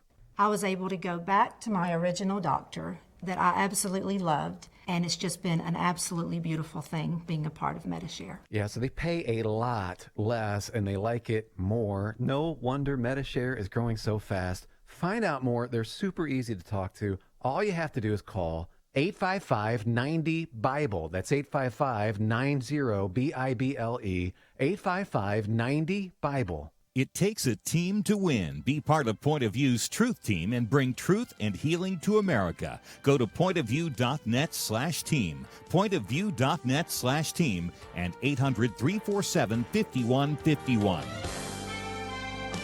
Point of View will continue after this.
You are listening to Point of View. The opinions expressed on Point of View do not necessarily reflect the views of the management or staff of this station. And now, here again is Nick Pitts. And welcome back to Point of View. I'm your host, Nick Pitts. I'm joined at the Millennial Roundtable by Chelsey Youman of the First Liberty Institute, as well as Jarrett Stephens of Prestonwood. We've been talking a little bit about the bill that, one, we thought had just gone through subcommittee on Monday, then went viral because of the exchange that happened. But then also, two, because of the comments, the doubling down comments, I would say, by Governor Northam of Virginia. And now what we found out just within the past hour, according to Live Action News, is that the bill now is being retired. I guess you could say it's being dismissed. It's going out to pasture. one might be able to say. So even though the bills are not being entertained anymore, the idea is still pervasive, and it opens up an opportunity for individuals to be able to talk about this, as the ideas of it, and then to figure out how, from a Christian perspective, how we might be able to respond to it, to continue to see the encouraging news of the abortion rate going down, but also how do we continue to help that abortion rate go down to a 0 and make it from being outlawed to make it being unthinkable as well. But I wanted to talk with Jarrett Stephens to pivot a little bit. Jarrett, you've got a new book out, and so we're super interested about it. So help us understand this book. Tell us the premise behind it, the name of it, et cetera, et cetera. Yeah, the book is called The Mountains Are Calling, and the subtitle is Making the Climb for a Clearer View of God and Ourselves. And really the story behind it, Nick, is I was flying into camp a few years ago to speak to our junior high and high school students, and I was excited about doing that. And just spoiler alert for us preachers who travel around, we don't really write new messages for these special events, right? We bring old messages and freshen up the illustration application. But the Spirit of God was wearing me out on the plane, man. Bring something fresh. And, for me, I grew up going to church camp, and so it was always kind of a mountaintop experience for me. And so I'm flying over the mountains of Colorado. Camp's going to be in the mountains, and I'm thinking of camp being a mountaintop experience for me. And it's just like the Spirit of God just said, why don't you look in the scriptures and see what I did on mountaintops in the Bible? And I was just amazed by what I found. You think of some of the most epic stories that we know of in the scripture, they happen on mountains. Abraham sacrificing his son Isaac, God providing a substitute, obviously, on Mount Moriah. You have Moses getting the 10 Commandments on Mount Sinai. You have Elijah in the Battle of the Gods on Mount Carmel. Jesus' life, so much of his life revolved around mountains. He taught his first sermon not from the temple in Jerusalem or a local synagogue, but rather on the side of a mountain. His transfiguration, who he was on the inside, manifest on the outside. He taught from a mountain. His crucifixion, mountain, ascended from a mountain. His promised return to a mountain. Gave the Great Commission to a mountain. I can go on and on and on. And so that's really where it started. And so for me, my family loves going to the mountains, and I've got 4 little girls, so I appreciate all the prayers out there, okay? And 4 little girls, and we'll go up the ski gondola, and when we're coming back down into the town, my girls always like to pick out where we're staying. There's our house, and there's where you're going to eat ice cream tonight. That's where they want to eat ice cream. And, when you're up there, the town seems a little bit smaller because your perspective changes. And so that was the whole idea is, man, let's study these events that happened on the mountains. And what we do when we climb these mountains, so to speak, is God changes our perspective of who he is, and he changes our perspective of who we are. So that's what the book's about. And you can get it wherever books are sold, but it's a Christian living book. And if it helps disciple people in their walk with the Lord, that's really what it's all about. So when you're thinking about some of those mountains that you were talking about, is there a particular chapter, is there a story in that book that you really gravitated towards, or maybe it just had a weightier sense to you as you were writing? Yeah, there are probably 2, Nick, and I appreciate the question. One would be a mountain that I was not planning on writing on, and that was the Mount of Olives. Now, I knew that Jesus was going to, he ascended from the Mount of Olives, and he promised to return to the Mount of Olives. But one thing I wasn't planning on writing on was the Garden of Gethsemane that is on the Mount of Olives. Most people listening to us right now, when I talk about having a mountaintop experience with the Lord and being close to the Lord, if you ask them when they were closest to the Lord, it wasn't on the mountain. It was rather in the valley. It was in the down times of life. And I just thought it was picturesque. I thought it was very beautiful that God put the Garden of Gethsemane on a mountain, because this is a time when Jesus was being crushed like an olive there in the Olive Garden. He's being denied, abandoned by all of his followers. And I thought, you know what? Most of the times in life that we feel closest to the Lord, not on the mountains, but it's in those dry, dark times. And yet the Garden of Gethsemane was on a mountain, because what happens is the Bible tells us God is near the brokenhearted and saves those who are contrite in spirit. And so what happens is when we come out of those dark times, oftentimes we look back on them maybe years later, and we go, man, it wasn't a mountaintop experience, but man, God's presence was with me. It really is a mountaintop experience. I just thought that was very beautiful. Just the picture God gave. And then the other one was probably Mount Carmel, Old Testament. Of course, he goes up to do the battle. Everybody knows that story, right? It's my theological rationale as to why I can trash talk individuals. Yeah, there you go. Because Elijah did it. Where's your God? So, And so where did he go to the bathroom? Was he on a journey? But we all know 1 Kings 17, where he calls fire down. And we love that story. And we love to think, man, use me, God, to call fire down, right? To set people straight. But what we don't realize is what happened before Elijah got to the mountain. And the fact of the matter is, God took Elijah to a place called Cherith, which in the Hebrew means to be cut down. And then he took him to a place called Zarephath, which means to melt or to smelt. So before he ever got to the mountaintop to be used by God in a big way to call fire down, he had to be cut down, rid of self. He had to be melted. He had to be smelted. And then God used him. And so I just think it's a great illustration of our own lives. We want to get to the mountaintop and call fire down, but God sometimes in the process, says, hey, I got to take you over here to Cherith, rid you of self. Yeah. I got to put you in the fires of trials and form you to who I want you to be. And then you stay with me. You'll get to the top of the mountain and call fire. It reminds me. So there's A.W. Tozer is just I feel he's. I would love to have a conversation with. Actually, I don't even need to have a conversation with him. I just need to reread his books because I always come up with something new. And so I'm always reminded of the quote that God. He says that he who God would use greatly, he will allow to be hurt deeply. No question. I quote him in there, and A.W. Tozer's outside of the scripture is an author that I return to, his book Pursuit of God. Oh yeah. And I talk about what I call enemies of intimacy in the book. And I really got, these are based from Tozer, but just this whole idea of laziness and selfishness and busyness, all these things that keep us from ascending the mountain of God. And, Tozer writes in his book Pursuit of God, he says, man, God waits to be wanted. He longs to be wanted. And too bad he's waiting so much in vain. And so, I love Tozer. Yeah, I'm reminded of even what Paul would say to young people, that God waits with perfect patience towards us, is that reality. And so when you, from your cultural perspective, especially up in Prestonwood area, help us to be able to understand from a cultural perspective, what are some of those things that are keeping individuals from God? As you're just looking out towards and just making generalizations, broad characterizations, what are in today's 2019 culture that we're in this area of a news cyclone, that we've got social media that's constantly buzzing, we've got technology that's right there beside us. What would you say are some of the things that, from a pastoral perspective, are robbing us of the intimacy that God so longs to give us? That's a great question. And first, I would say comfort. Jesus commanded in the scriptures that if we're going to be his followers, we've got to take up our cross and follow him. And comfort to me is the enemy of cross bearing. And we don't like getting out of our comfort zone. We don't like being uncomfortable in North Dallas. And so I think that's one thing that keeps us from being all that God wants us to be. It prevents us from moving forward in the gospel, is we're just so comfortable. And I believe that the language God speaks is faith, getting out of your comfort zone. And so I think there's a real tension there. And then I often say, it's kind of cheesy, but I say, man, we suffer from the drug of LSB, not LSD, LSB, laziness, selfishness, and busyness. Wow. And I really think that those, those three things hinder us from moving forward in our walks with the Lord. We're lazy.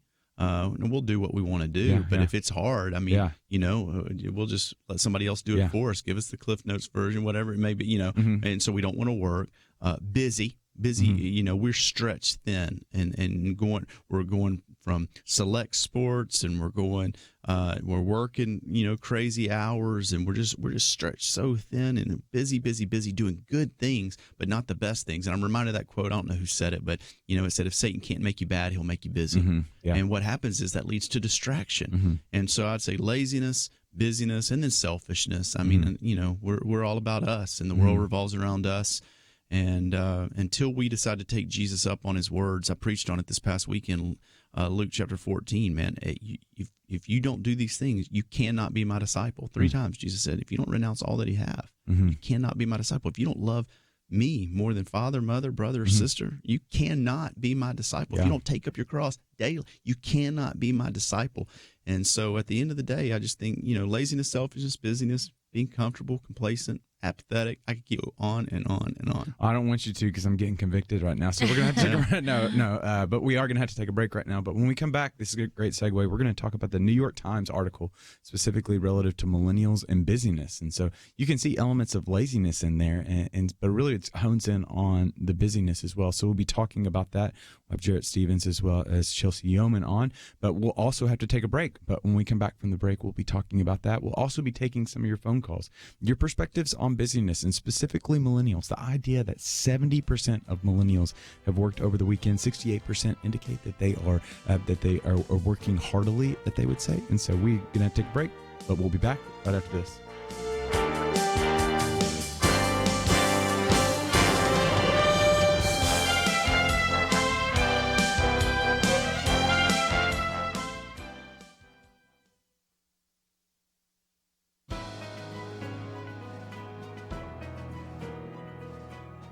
Welcome to the First Liberty Briefing. I'm Jeremy Dice.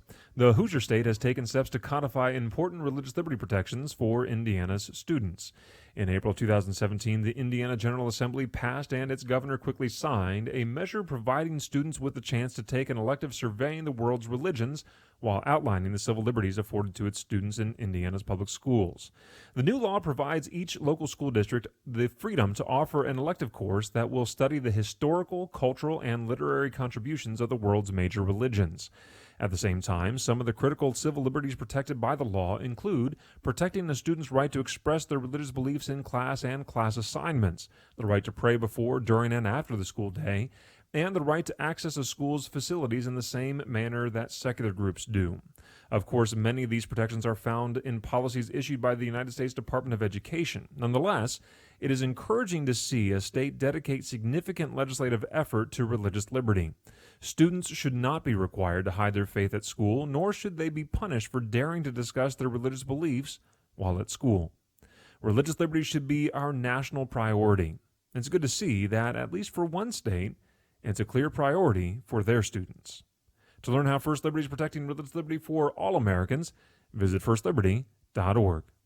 You can learn how to protect religious freedom in the workplace, public schools, church, the military, and more by downloading First Liberty's free Religious Liberty Protection Guide at firstliberty.org. That's firstliberty.org. If you want hope for religious freedom, go to firstliberty.org.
Now, back to Point of View, your listener-supported source for truth. And welcome to Point of View. Welcome back to Point of View, I should say. Joining the Millennial Roundtable, we've got Jarrett Stephens of Prestonwood, as well as Chelsey Youman of the First Liberty Institute. And we're going to jump into an article which possibly could be one of my favorite articles that I've read out of the New York Times recently.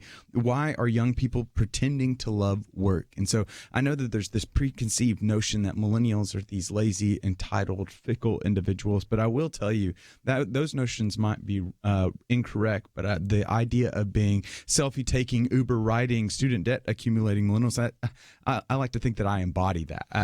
My selfie, no, I'm just kidding. My selfie game is awful.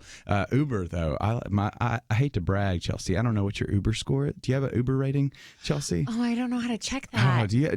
Jarrett, do you have an Uber rating? I do not. Okay. So I can imagine what annoying things they say about me or how annoying I am. So for our listeners that aren't aware, so Uber is this ride-hailing app. It kind of functions as a on-demand taxi service that you can access through your phone. And one of the fascinating things is you get to rate individuals, rate the people that drive you with 5 stars, as well as they get to rate you as a passenger as well. And so I like to think it's my charisma, my charm, my Tennessee twang that puts me at a pretty high. I hope you're looking at this right now and not your email, Chelsey. But like what we have is I have a 4.98 out of 5. I hate to brag, but that's pretty awesome in my mind, right? Are you asking for it, or are they just giving it to you? Well, we don't need to ask questions about this. We don't need to ask questions about this. But nevertheless, let's get to this article, shall we? Okay, so the article that's talking about what she's getting at, what the author is getting at, is this idea that that millennials love the perception of working and working and working and being so diligent. And what she is combating is this idea that millennials not only love to work, but she doesn't understand because she doesn't love to work. In your experience, Chelsey, do you find that your peers, do you find that millennials really, there is this hustle and grind culture? Look, my first thought when I read this article was, this is just not true. Really? The whole article. Really? Yeah, I'm just going to start right there. Like, the whole premise of the article is that all millennials are workaholics and that they've replaced, which, I mean, if you buy into it, they said she was basically arguing you've replaced church as an entity and like worship at the altar of God with worship at the altar of work, and filling your voids in time with that and finding that to be meaningful philosophically and almost on a religious extent in lieu of church. Yeah. So that's an interesting theory.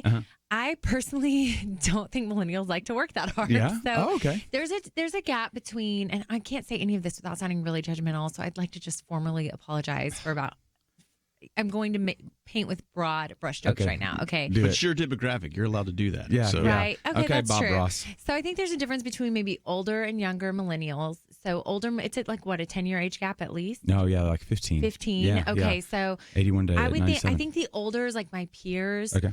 And I'm in the legal realm, and so our industry is notorious for the expectation that you start working 70, 80 an hour weeks, then you burn out after a few years and you go to retirement at 50 and 60 hour weeks.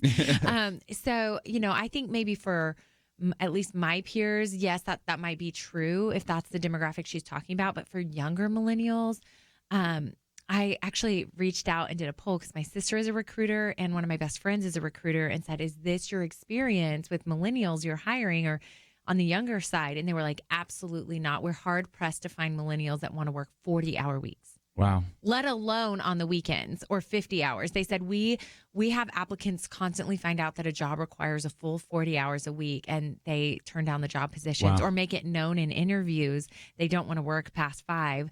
A company here in town, I won't say which one, is having to ask its employees to cover. They're having like a day-long meeting, and they're asking their employees to make up those hours throughout the rest of the month. So I think it adds up to like between 1 and 2 extra hours a week of work. And there's an outcry from the employees at the younger millennials. Really? So I'm not sure what the statistics are. I'm sure you have them, Nick, from your daily briefing. I actually read a few, but I would posit that millennials are not actually workaholics. Okay. They like their free time. They like to travel. They like flex time. I'm the worst. I love working from home. Yeah. So that's my 2 cents. Okay. Jarrett, what say you? Well, I lead our residency program at our church, and it is nothing but millennials. Okay. And so I'm more of a cusp, okay? I was born in 78, so I'm a little, I'm not quite a millennial, but and I work every day with them. And I would say this. The older generation, the boomers, the Gen Xers, no question about it. They think the millennials are lazy. They think they're not hardworking at all. They want a seat at the table and didn't do anything to get that seat at the table, didn't pay the price, all those things. But I'll say this for the price in loans. The millennials that I'm working with, I'm telling you, if they're passionate about what they're doing, that's the thing. Okay, I see if they're passionate about what they're doing, they'll work all day long. And if there's a relationship connected to that, telling them the why behind what they're being asked to do, they'll work just as much as anyone. I was just on the way up here today to the studio. Got a millennial with me, and he was talking about they got a big event at the church, and they were working up there all night last night, and they got back up there this morning. So if they're passionate about it, they know why they're doing it, I think they'll work just as hard as any other generation. But they're not going to work hard. But I can't just say this for the millennials. They're not going to work hard if you're not passionate about it, don't love it. Who is? Yeah. You want out. Yeah, what's fascinating, there was some research that I didn't get to put in the daily briefing that I wanted to. So 50%, it was like 51 or 52% of millennials would say that they turn down more salary in order to be able to exercise their values or work towards something they're passionate about. There's, I said that like 90% of them would not only prefer it, but are very selective of it relative to what they'll do. And so you say surveys. And so, of course, I have numbers. 70% said they've worked over the weekend. 68% identified themselves as workaholics. I don't know necessarily what constitutes being a workaholic. I think you should ask their boss if they're workaholics because I'm sure everyone thinks they work harder than anyone else. It's like the halo effect, right? So halo effect in social science research is everyone always wants to appear to be better than when they're talking to a researcher. And specifically, this comes in pretty specifically with religious surveys. And so individuals want to say, oh, I go to church much more than what they might, or I do certain disciplines. And so they call that the halo effect, which affects anywhere from 10 to 15% of the Pew study. And over half responded that they work more than 40 hours a week. But what was fascinating for me is like the funny statistic. No, I probably shouldn't say this funny statistic right now. So what is it, do you think? So Chelsey, help me to be able to understand with millennials that don't work hard. What do you think the rationale is kind of like, is it their parents' fault that they're not working hard? Is it just question? Yeah. So as a mom, so is it the parents' fault that they're not working hard? Like, why? Do you think it's just this sense of entitlement? Do you think it's underemployment that they're not being fully utilized? What do you think goes through the rationale behind this? I really don't know, because I do think, Jarrett, what you were saying, you're so onto something that if they're passionate about it, I mean, really, it's the generation of social justice warriors. And there's no doubt there's things that they're passionate about and want to do. But I think I'll just put this out there, okay? When I was speaking to my recruiter friends, doing my due diligence for today, they said that companies have really begun to cater to what millennials are demanding, the flexibility they're demanding, so that they can recruit them. And so their expectation going into the workforce is a very different expectation than I had 10 years ago going into the workforce. My expectation was, you're going to be someone's workhorse, and you're probably the low man on the totem pole. You have to earn your spot. And it's my understanding from the recruiters I talk to that the mentality now is, what can you do for me when they go to a company? The questions are around flexibility, vacation, working from home, things like that. So I don't know why, other than they go in with a mentality that you work for me, I don't work for you in the same sense I had. Yeah, I've been trying, as a millennial, I've been trying to get this thing to be in my home. Like I just want everybody to come over to my house, and I can just do the radio show from my house, but it's not working right now. But what is working is this commercial break, and we'll be back right after this. Question: do you have a health insurance plan you are not happy with? Well, Bethany and Jason thought they were stuck. Their plan just kept getting more expensive, and Bethany's favorite doctor didn't even take that plan anymore. And then some friends at church told them about MediShare. With our previous insurance, we were paying $1,200 a month. With MediShare, we now pay around $600 a month. Yes, they're paying $600 less per month, and that's a pretty typical savings with MediShare. And they actually like MediShare more. I was able to go back to my original doctor that I absolutely loved, and it's just been an absolutely beautiful thing being a part of MediShare. Yeah, so they pay a lot less, and they like it more. No wonder MediShare is growing so fast. Find out more. They're super easy to talk to. All you have to do is call 855-90-BIBLE. That's 855-90-BIBLE. 855-90-BIBLE. It takes a team to win. Be part of Point of View's Truth Team and bring truth and healing to America. Go to pointofview.net/team, pointofview.net/team, and 800-347-5151. Point of View will continue after this.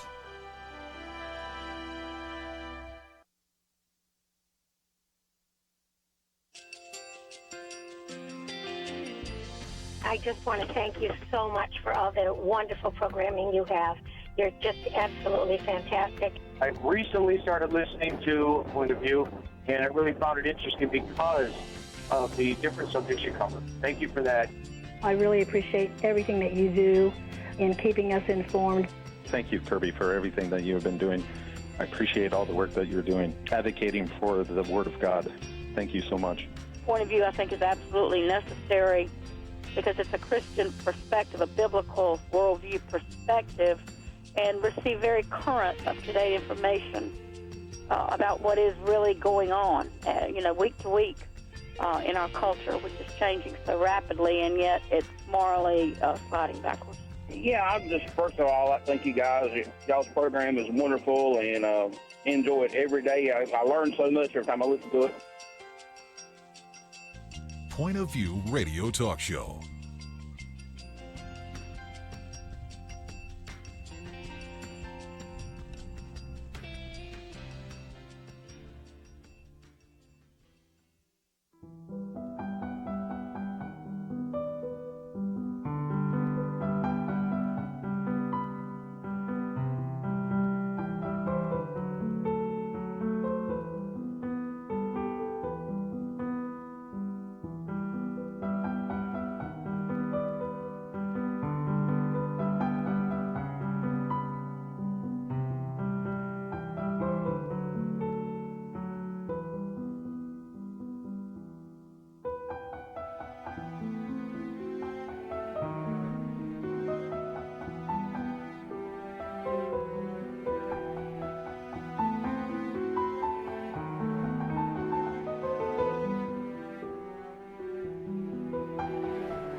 Hi, this is Kirby Anderson. You know, each day we take on the tough issues and provide a biblical perspective to them. The topics we cover are wide-ranging: apologetics, theology, prophecy, creation and evolution, intelligent design, marriage, family, child-rearing, the millennial generation, trends in society, politics, economics, business, religious liberty, the Constitution, public policy, foreign policy, military policy, tensions in the Middle East, abortion, homosexuality, pornography, sexual ethics, media, technology, history, and America's godly heritage.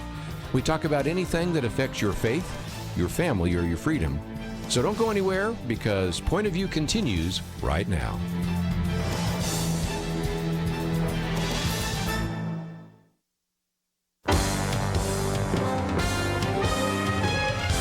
Across America, live.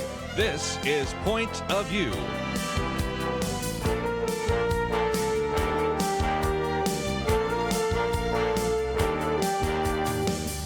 And now, Nick Pitts. And welcome back to Point of View. I'm your host, Nick Pitts. So grateful that you have joined us today. We've got at the Millennial Roundtable, we've got Jarrett Stephens from Prestonwood Church. So grateful that he's decided to join us, and Chelsey Youman of the First Liberty Institute. We haven't gotten to one argument yet, Chelsey. I feel like I'm going to have to just disagree with you. You must be right today for some reason. Yeah.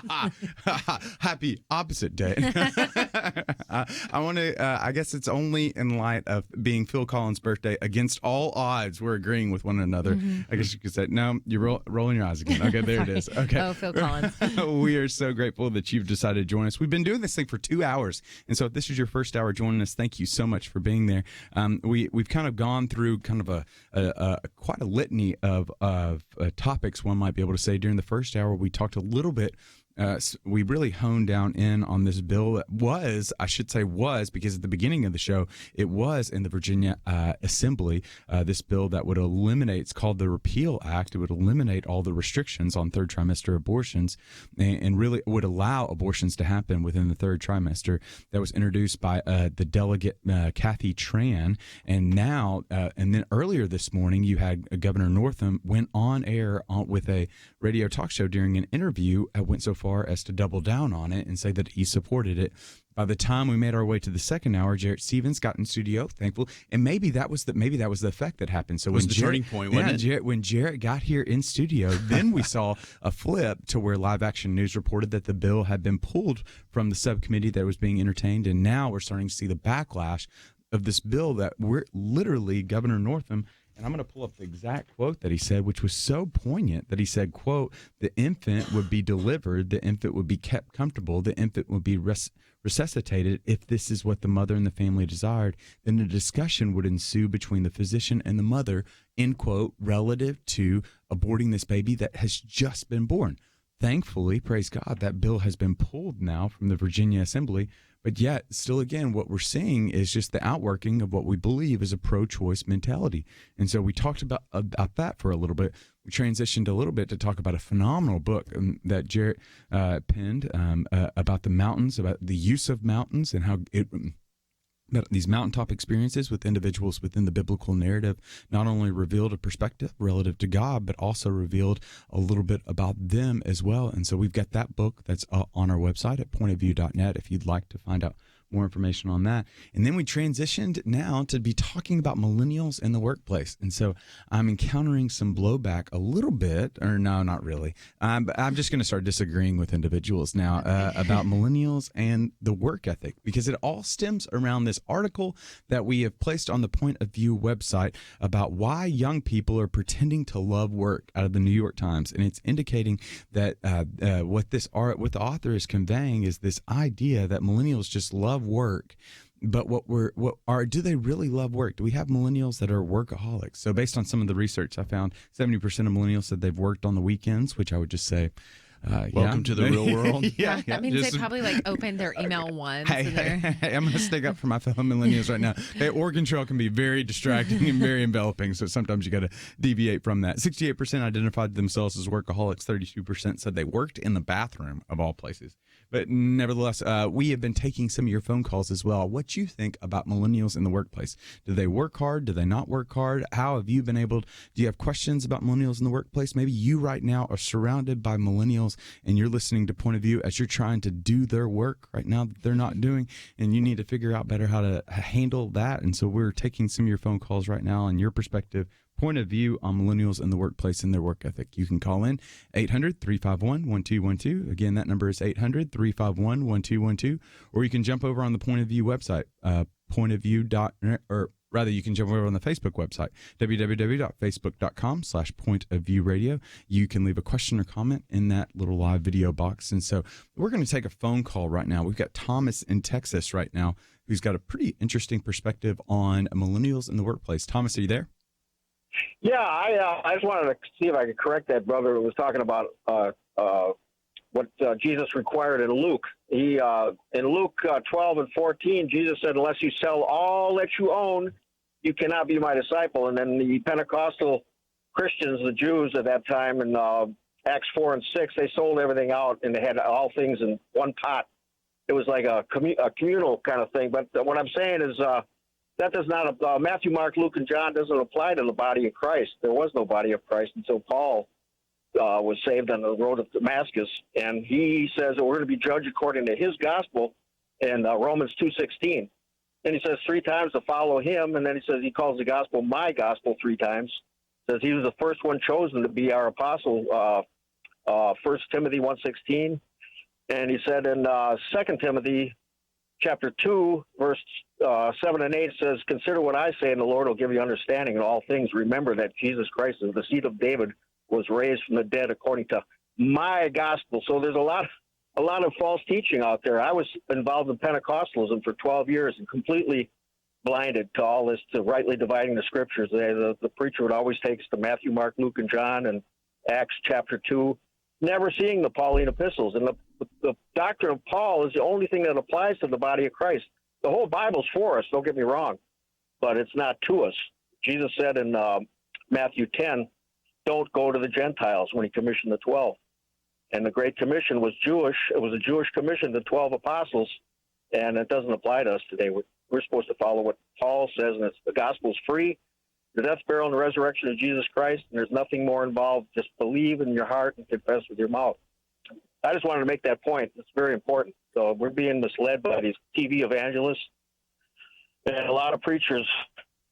Well, thanks so churches and everything else. Yeah, thanks so much for calling in, Thomas. And I'm just going to have to disagree with you at your point there. You know, obviously, when Jesus does make that call, he says right there, "Take up your cross and follow me." Follow me. And so Christianity at its heart is following Jesus Christ. And we wouldn't even know who Jesus Christ is or what he did if we didn't have the Gospels. Mm-hmm. And so, you know, when he says at the heartbeat of that passage is deny self, take up your cross, follow me. I always like to say this isn't following an idea. This isn't following a philosophy. This isn't following some other teaching. This is following a person, the person of Jesus Christ. And of course, his life, his personhood, we know what that is in the Gospels. We wouldn't know Paul's gospel if we didn't have the 4 Gospels, which is where Jesus died, he was buried, and he was raised to life. So we'll have to agree to disagree on that phone call, but we do appreciate you tuning in and calling us. Yeah, I think that's one of the beautiful things about what Jesus did. So you have the Pharisees that come around that are searching these scriptures, and I can imagine, because I, as being an individual that was one of those guys, that because I didn't know my Bible very well when I was in grade school, because primarily Sunday school and church were a time of napping for me. And so whenever I was Bible drill, I was like the guy that was always searching the scriptures. And then you see Jesus in John 5, he says that you search these scriptures in order that you might inherit eternal life, but I tell you, they testify about me. And so that even Jesus would say not only that in John 5, but then also in Matthew 5:17, I've come to fulfill the law and prophets, not to disregard those. And so one of the beautiful things that we have about this biblical narrative is it's 66 books that are pointing towards one particular king that has come back, and that is his name, Jesus. And so we're so grateful for the work that he's done. And then in turn, that work should inform the way we work. And so we've been talking about millennials and their work ethic. And so we'd love to hear from you. What do you think about millennials and their work ethic? And so you can call in at 800-351-1212. Again, 800-351-1212. And we'll be back right after this.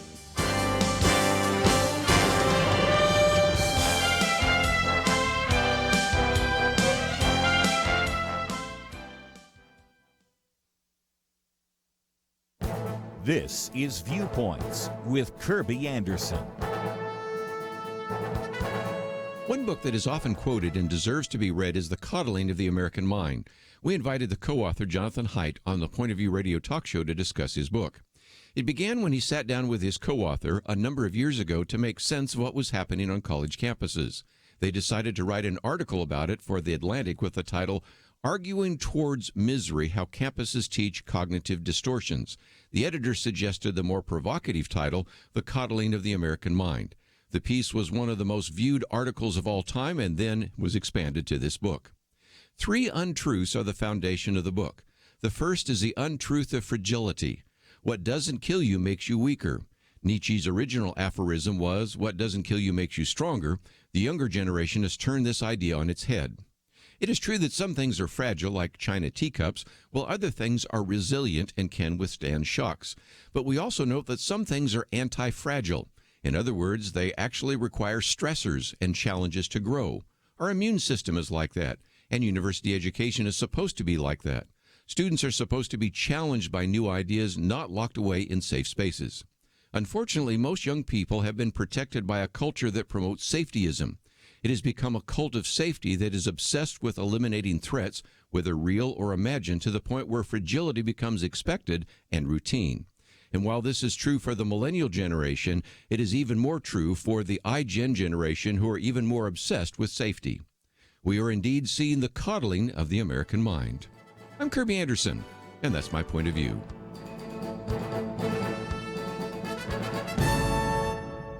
From SkyPass Entertainment, The Least of These, The Graham Stain Story. The Least of These, rated PG-13, in theaters February 1st. TheLeastOfThese.movie.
You're listening to Point of View, your listener-supported source for truth. And welcome back to Point of View. I'm your host, Nick Pitts, and I am joined at the Millennial Roundtable by Jarrett Stephens as well as Chelsey Youman, and we have been talking about millennials and their work ethic, okay? And so, Chelsey, for the sake of argument, I need you to take a position, and I'm going to just argue the opposite, I okay? think we're already there, though, because you believe the article, and I think that the article is bogus, that millennials are not necessarily workaholics. I don't think that I'm sure they perceive themselves to be workaholics, but okay, but see, here's the thing, though. I need some facts behind this besides your anecdotal evidence. Oh, that's all I have. No, but I do think here's one of the things I think we can all agree on this particular point is that I do know friends that this is more anecdotal by nature, that I know that are working diligently. And then I also know that, and by diligently, I mean they're working long hours. And so I would say that I know I've got some great friends that are working at 7 o'clock, 8 o'clock, 9 o'clock at night. Like, I know that. But I also know that those are the very same individuals that at the end of the day, when I'm working, like, I'll go onto social media and I'll see how they've posted all throughout the day during their. So maybe they are working quantitatively long hours, but I would argue that qualitatively those hours aren't necessarily as robustly filled with work. So the quality is down, but the quantity is up. Would you see a rationale behind that? I mean, maybe that is.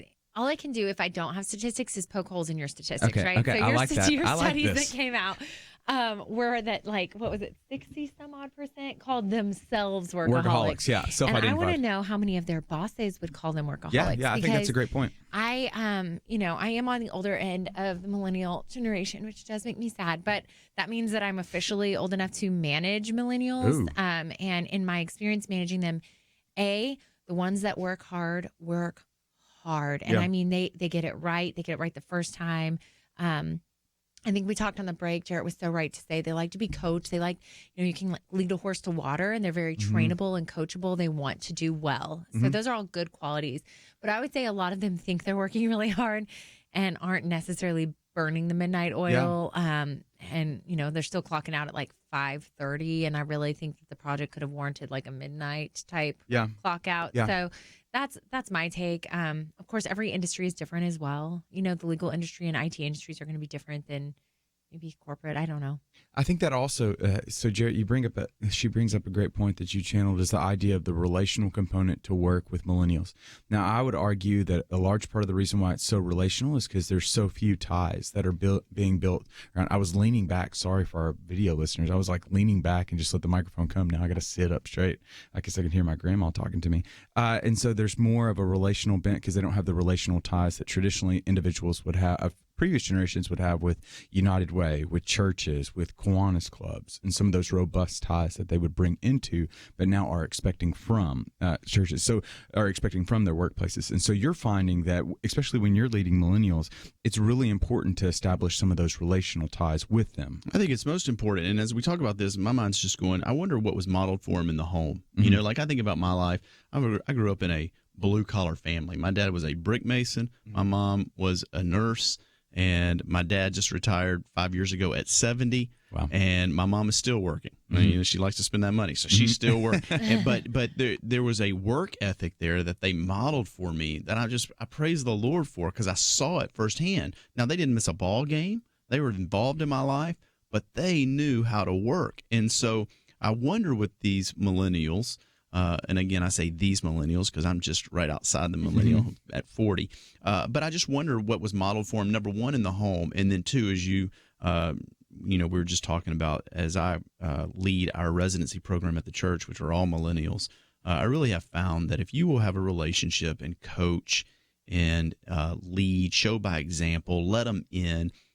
What I found is what millennials really need to know is the why behind what we ask them to do. If you'll give them the why, in the context of a relationship, especially if they're now again, we're talking about they have to be passionate about it. They're not, but I don't think it's just millennials. Nobody's just going to show up and do a job that they're not passionate about, and you expect them to be a workaholic. It's not going to happen. But if we're talking about in our context ministry, most of these millennials are called to the ministry, so they come in, they're passionate. You just got to come alongside them, put an arm around them, coach them, disciple them, if you will, and they work hard in that regard. Yeah, I think that's one of the interesting things. You've got one, there's got to be the built-in passion to it. I think implicit within that has got to be the creativity component.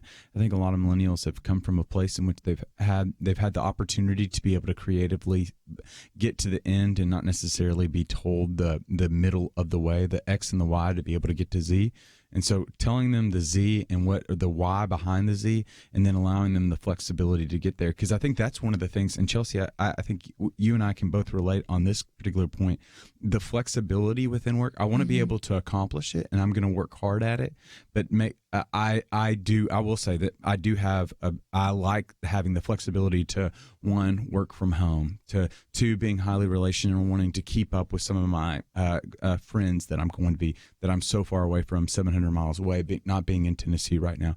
And I like that flexibility of saying, if I don't have anything in the office, I understand the value of being in the office, but if I can work from Tennessee for a weekend, I do work on the week. Sometimes I work on the weekends. A lot of times I work on the weekends. Having that opportunity to be able to work from afar is pretty valuable to me, and I would imagine that's pretty valuable to other millennials as well. Oh, absolutely. But for me, it's out of necessity because I am a mom and I have two under two, and so for me, I didn't ask for that flexibility until I needed it to do both well, and I think for me, my number one calling is always going to be my kids, and then my number two calling is religious liberty issues and defending civil rights. And so I'm really fortunate that I work at a place that values family above all else. I think the right gets a really hard rap on not being enough pro-woman. Yeah. But my experience is that there's been no one more pro-woman than First Liberty Institute to me. Wow.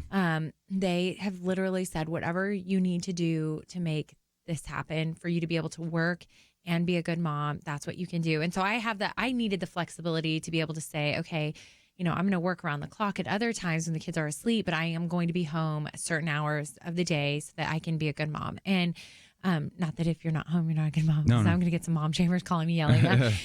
Everyone needs to do what their family needs to do. But that's my scenario. But I do think that that's a trend. A lot of companies, law firms specifically, have been really, really slow to make these changes to allow that flexibility.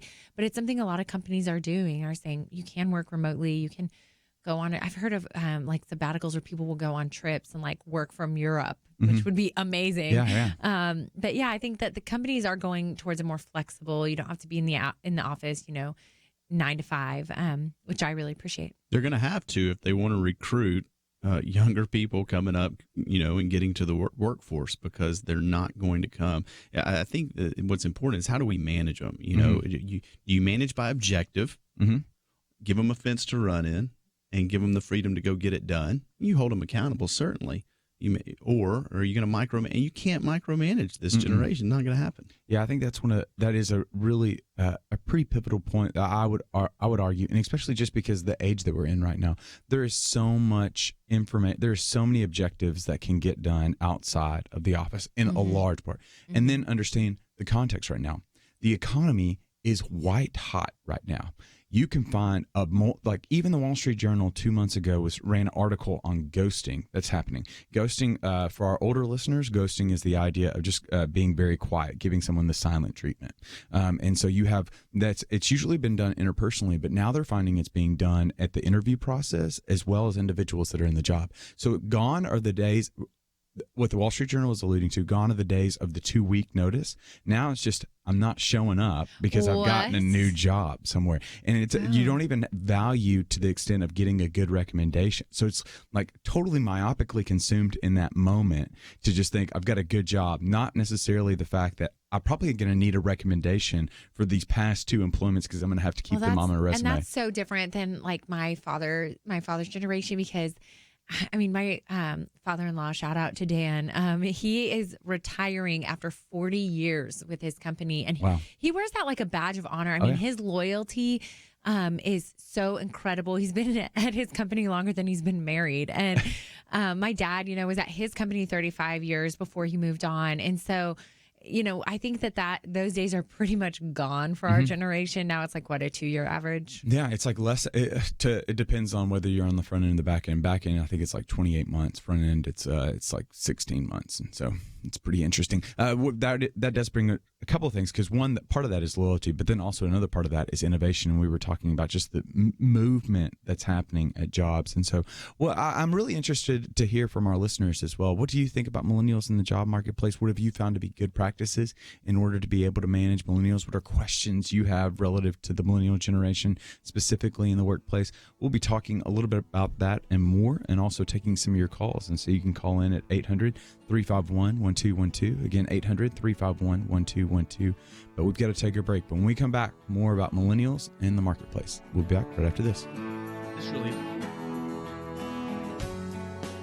Question: do you have a health insurance plan you are not happy with? Well, Bethany and Jason thought they were stuck. Their plan just kept getting more expensive, and Bethany's favorite doctor didn't even take that plan anymore. And then some friends at church told them about MediShare. With our previous insurance, we were paying $1,200 a month. With MediShare, we now pay around $600 a month. Yes, they're paying $600 less per month, and that's a pretty typical savings with MediShare.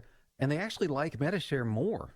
I was able to go back to my original doctor that I absolutely loved, and it's just been an absolutely beautiful thing being a part of MediShare. Yeah, so they pay a lot less and they like it more. No wonder MediShare is growing so fast. Find out more. They're super easy to talk to. All you have to do is call 855-90-BIBLE. That's 855-90-BIBLE. 855-90-BIBLE. It takes a team to win. Be part of Point of View's Truth Team and bring truth and healing to America. Go to pointofview.net/team, pointofview.net/team, and 800-347-5151.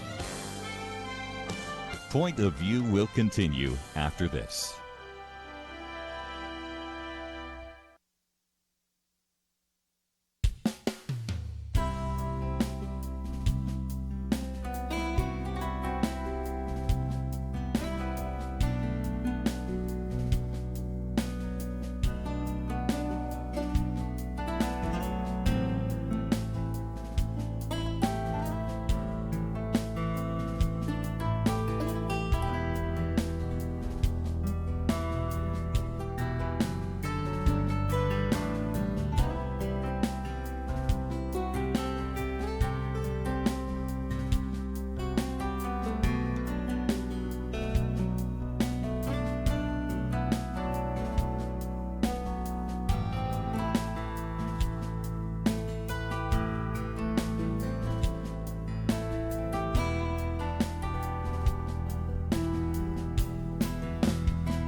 are listening to Point of View. The opinions expressed on Point of View do not necessarily reflect the views of the management or staff of this station. And now, here again is Nick Pitts. And welcome back to Point of View. I'm your host, Nick Pitts. I'm joined at the Millennial Roundtable by Chelsey Youman of the First Liberty Institute and Jarrett Stephens at Prestonwood Church, teaching pastor out there, author extraordinaire. What do you not do, Jarrett? That's what I want to know. Do you juggle? I don't juggle. I can do a ventriloquist. Oh, can you really? Yep. Back in the day, I had an unbelievable ventriloquist act back really? in the day. Okay. Yeah, back in the day, meaning when I was in 5th and 6th grade. Oh, thank God. That was like last year. No, I haven't done it since. True story, I was doing it. I came home from college. Okay. And a lady who's like a second mom to me, she was over the children's church, back in I grew up in a small Okay. church. And so all the children come forward, right? Mhm. And so she said, will you please do your ventriloquist? And I was like, I haven't done this in like 10 years. She's like, please do it. And I said, okay. So I'm in front of the church, children's church are all down there. I'm doing my little ventriloquist act, and some kid goes, your lips are moving. And so I was like retired. I put it up. Never had it, never put it out again. I do have it at the house, and I kind of scare my kids with it. Oh, that's and so good. my twins say, hey, Daddy, where's that little man? Why do you have him in the closet? That's what they call me. Oh, Lord. I love that. I love that. So I'm picturing right now, I just need you to know, especially since we're talking about millennials, I'm picturing right now Uncle Joey right now. I don't know if you remember Uncle Joey from Full House. Sure. You remember the show Full House? Uncle Joey was the comedian. The person that was beside him was Uncle Jesse, and obviously you had Danny Tanner in this house. And so Uncle Joey was the comedian who also happened to have Woodchuck, who was his he was the whatever. Yeah, I don't know if you remember that. So I'm picturing Vaguely. you as Uncle Joey, ventriloquist with Woodchuck. But nevertheless, we've been talking about millennials in the workplace. I don't know, and obviously we deviated all the way to Full House and ventriloquism. Is ventriloquism? That's on me. Is Sorry. it ventriloquism? Ventriloquism. Okay, that's one too many syllables for this Tennessee boy. But nevertheless, we've been talking about millennials in the workplace, and we were talking about the emphasis upon relationships. Chelsey, from your experience, I'd love to hear some of your comments that you have. So when you're as a millennial, you're leading millennials as well, and the emphasis upon relationships, or friendships, we should say, in the workplace is pretty significant to be able to identify one, where does the passion of the company, or I guess that you would say the mission with the company and the passion of the person really do meet. And it's pretty pivotal, it seems like. Right. I would say, I'll be the first to confess, normally I'm kind of a bad millennial, Okay. but in this area, I am like the epitome of a millennial in the sense that I could not wait to get out of a law firm environment because I was not passionate about the issues and just really just stalked First Liberty Institute until they hired me because I'm passionate about the issues. I was willing to forego paychecks to do something I'm passionate about. Thank you, supportive husband Daniel, for allowing that to be the case. But yeah, I think millennials really do want to be passionate, and I'm fortunate in the sense that my interaction with millennials who are walking through our doors really care about our issues. I don't think you work on religious liberty issues unless you truly are willing to go through the fire and be called every name in the book for your beliefs, and you really, really care. And so that's been a benefit I've seen over the years of working where I've worked. It went from religious liberty wasn't controversial when I was in law school to being the hotbed issue. So people who walk in the door are ready for battle and excited and passionate and care about defending others' civil rights. But there's still a dichotomy between the interns who want that relationship and really want to be involved and work really hard and grow and learn and have that teachable spirit. And truthfully, there are ones that walk in the door and are there to get it on their resume. And I was never more shocked at the interns in my life than the two that I've had that point blank said, I don't really want to work. I don't really want to do legal work. Oh, wow. Okay. And I was like, well, what do you want to do? Because that's what we do here. We're a law firm. So there are, there are those millennials who kind of, have a sense of entitlement. I've seen it too, but for the most part, I do think they're teachable and they're willing to learn. So, and Jarrett, from the pastoral perspective, help us to kind of work out a theology of work for us. And so I think sometimes there's the mentality that we want to divide the sacred and the secular, right? The only time that we can worship is on the 11 o'clock hour on Sunday morning. And then there's even the gnawing sense of guilt that I need to go work for the church, or I need to go work at a religious nonprofit to be able to worship God and to be able to extend his kingdom. But that's not the case, is it? Yeah, well, the theology of work, I mean, we go back to the garden, right? I mean, before sin ever entered the world, God commanded us to work. Yeah. That's what we started. You find your, you don't find your purpose and your meaning in your work, but that was your worship. That was the way they worshiped the Lord, was to tend the garden. Yeah. They're putting control over all of creation.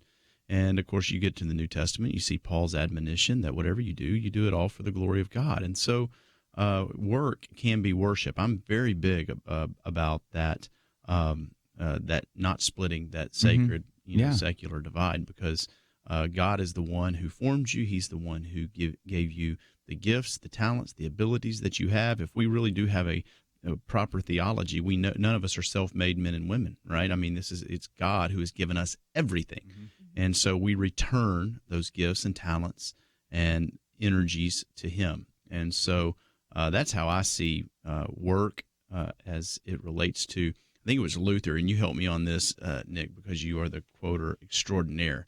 But he was talking about the milk's going to be milked, right? And he said that the cows are going to be milked, but God's going to use the milkman to do it. Yeah. And so, work's going to get done, and he calls certain people to do that work, and that's a part of what they do and who they are. And so, yeah. And if you're a street sweeper to sweep the streets like they're the streets of heaven, which is, I imagine it's much easier to say in German than it is to say in English, as I so demonstrated. But I think that brings up another good point, Chelsey, because if I'm a listener right now, and especially even there was a point when I was trying to figure out what does it look like to work as a way that's heartily to the Lord. Yes and amen. There is a sharing of the gospel when it's appropriate in the workplace, but it's not limited to that, right? Like there's a way to be able to exude the aroma of Christ, the light of Jesus in the workplace that's not simply trying to convert everyone every minute with a gospel presentation, isn't it?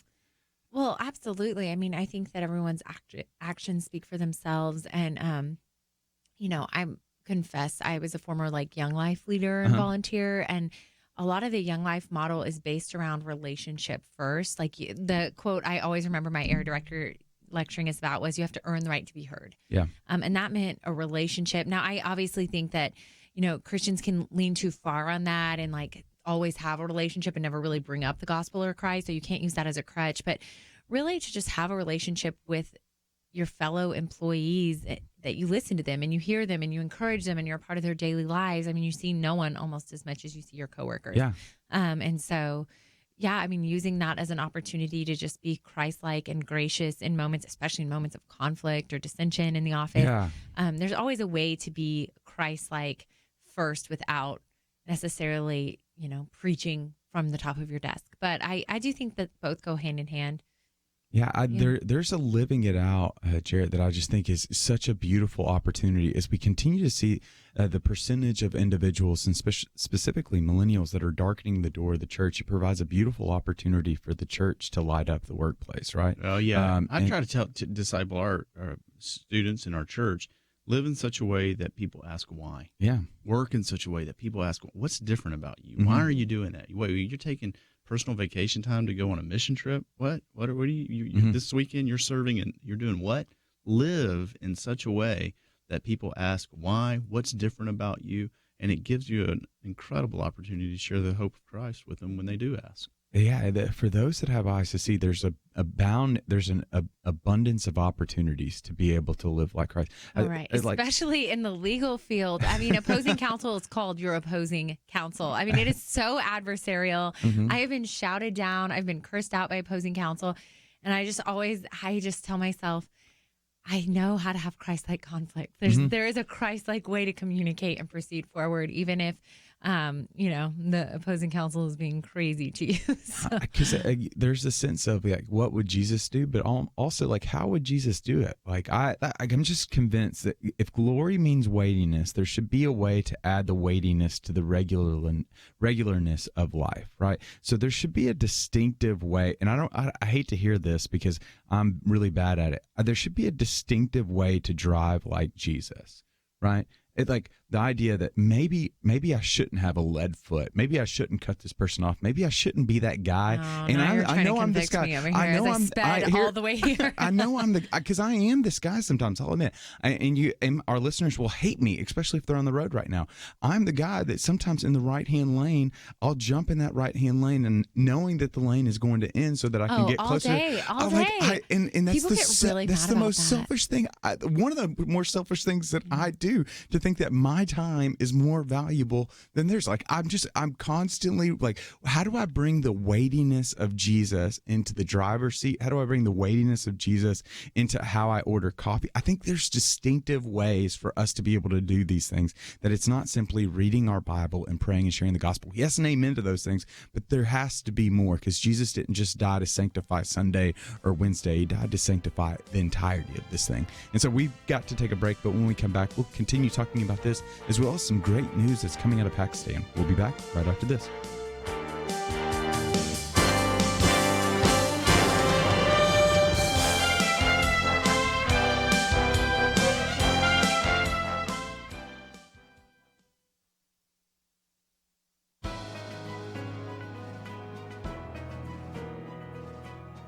Welcome to the First Liberty Briefing. I'm Jeremy Dice. The Hoosier State has taken steps to codify important religious liberty protections for Indiana's students. In April 2017, the Indiana General Assembly passed and its governor quickly signed a measure providing students with the chance to take an elective surveying the world's religions while outlining the civil liberties afforded to its students in Indiana's public schools. The new law provides each local school district the freedom to offer an elective course that will study the historical, cultural, and literary contributions of the world's major religions. At the same time, some of the critical civil liberties protected by the law include protecting the student's right to express their religious beliefs in class and class assignments, the right to pray before, during, and after the school day, and the right to access a school's facilities in the same manner that secular groups do. Of course, many of these protections are found in policies issued by the United States Department of Education. Nonetheless, it is encouraging to see a state dedicate significant legislative effort to religious liberty. Students should not be required to hide their faith at school, nor should they be punished for daring to discuss their religious beliefs while at school. Religious liberty should be our national priority. It's good to see that, at least for one state, it's a clear priority for their students. To learn how First Liberty is protecting religious liberty for all Americans, visit firstliberty.org.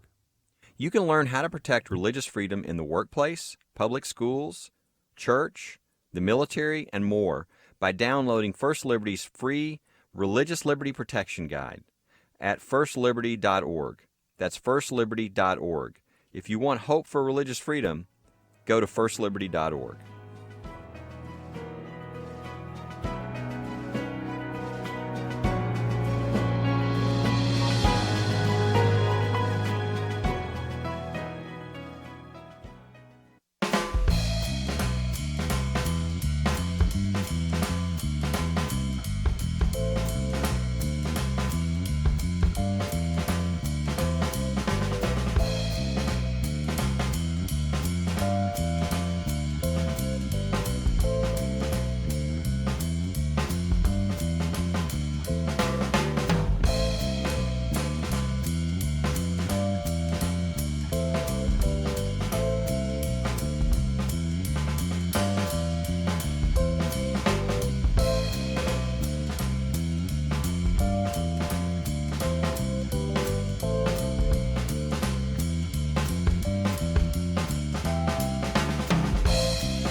Now, back to Point of View, your listener-supported source for truth. And welcome back to Point of View. And so it's gonna be kind of like the lightning round is what I anticipate this being. Okay, so I hope you all are ready. Hope you all are ready for this. And so we're gonna deviate. We're gonna go from the work is theology, and the opportunity for us to be able to exude lifestyle like Jesus during this first half part, and then the second half part we're gonna talk about some of the beautiful things that's happening out of Pakistan, because we got to end on good news, and I think this is great news to be able to talk about. And so so Chelsey, what are some of the thoughts that you have? How do you continually encourage yourself? How do you spur yourself on to really see everything as spiritual, to help see the workplace as an open opportunity to be able to share the light of Jesus, help us to be able to understand what goes through your mind as you're making your way through? Sure. So I'm not perfect at that. So Yeah. I'll just open with, I can't say I do that every single day. I do work at a Christian nonprofit. And Okay. so I am surrounded by believers. And I actually have to challenge myself. And I work at the Hope Center, which is full of 39 Christian nonprofits. And so I'm literally surrounded by Christians in the elevator all day, every day. So I really have to challenge myself to find non-believers and make sure that I'm Christ-centered. And I think also just remembering that my coworkers are humans. Everybody has a family. Everybody has something they're going through or just came out of. And I really want to try to love others well to the best of my ability and thinking of creative ways to do that. So I don't know how I could say that I do it other than I do pray before I do any work product, before I do a big project, because I do think my mission is just so critical and so important for Americans in general. And so a lot of times, I pray on my way over to this show that I don't make an idiot out of myself or that I say something in a winsome and wholesome and the right way, and that I don't ostracize or offend people that would harm the gospel. There's just so many ways that I need God to be pervasive and prevail in what I'm doing, and thoughtful and analytical for me when I'm exhausted with a newborn and trying to write draft briefs. Sometimes he's going to make the arguments better than I can. And that sounds cliche, but I'm very serious that That's great. I cannot do what I do without reliance. Yeah, that's really good. Jarrett, what would you say? That's good. Well, I would just build on what Chelsey just said. I mean, I think first of all, it starts with every single day developing and asking the Lord to develop in you the mind of Christ, that when we go to the office and when we're at the office, whatever it is, school, on the sports team, whatever it is, that we are understanding that our identity is in Christ and Christ alone. Our identity is not as a lawyer. Our identity is not as a professor. It's not even as a pastor. Our identity is as a Christ follower. And when that is the essence of who you are, and you're waking up every single day and you're spending time alone with the Lord, and you can't help but live on mission and to have eyes wide open to living for Him on a day-to-day basis. So that, I think it starts right there. That's good. Time alone with the Lord, understanding your identity, and I think your mission, what you do, flows out of that all day long. I think, if I could just add, I think this is just from this week. I think God showed up in a big way, but to also be encouraged that He'll provide for a way. I'm juggling, my husband, of course, he's perfect storm. He's traveling this week. I'm doing 2-on-1 for the first time with the kids. I have a massive hearing this afternoon was scheduled. And of course, the perfect storm, one of my baby gets sick on Monday. And I'm like, and you're in here doing, wait, this is how He provided. I just started praying, God, if you're going to work through this week and do everything everybody in my life needs through me, you're going to have to show up. I just can't do all this. It's going to be multiple all-nighters. I don't know. And yesterday the hearing got canceled. I prayed over my 4-month-old, and within the hour his fever broke on Monday. It just really, God will make a way when you really need Him to, out of dire circumstances, to provide. Yeah, it reminds, you have not because you ask not, right? That God doesn't withhold any good thing from those whom He loves. And so, that's a great point. And then Jarrett, I don't know why I just had this image of when I was a little kid, whenever I took Halloween very seriously. And so if I was a dinosaur, my mom hated it because I would only interact with her as a dinosaur. You seem like that kind of kid. Yeah, I was that. Well, it was a frustration to my mom. A purist, huh? I don't know why. I don't know why, but now it just struck me sometimes I can think of my primary identity has to be as a follower of Jesus, as a son of the King. That's right. And because of that, I've got to be like a dinosaur to everybody, right? I can't be the radio guy to everybody. I can't be the IGE DBU employee to everybody. My primary identity has got to be the dinosaur. I got to act like a dinosaur to everybody to a large degree, or to the infinite degree. And so absolutely, it even goes back to parenting and to marriage, that before you're a mom or a dad, before you're a spouse, you are a Christ follower, and it affects everything that you do. Yeah, and so Good message, Be gentlemen. sure to be a dinosaur to everybody. Okay, so good news that I think we can all champion. So Pakistani court upholds the acquittal of a Christian woman accused of blasphemy.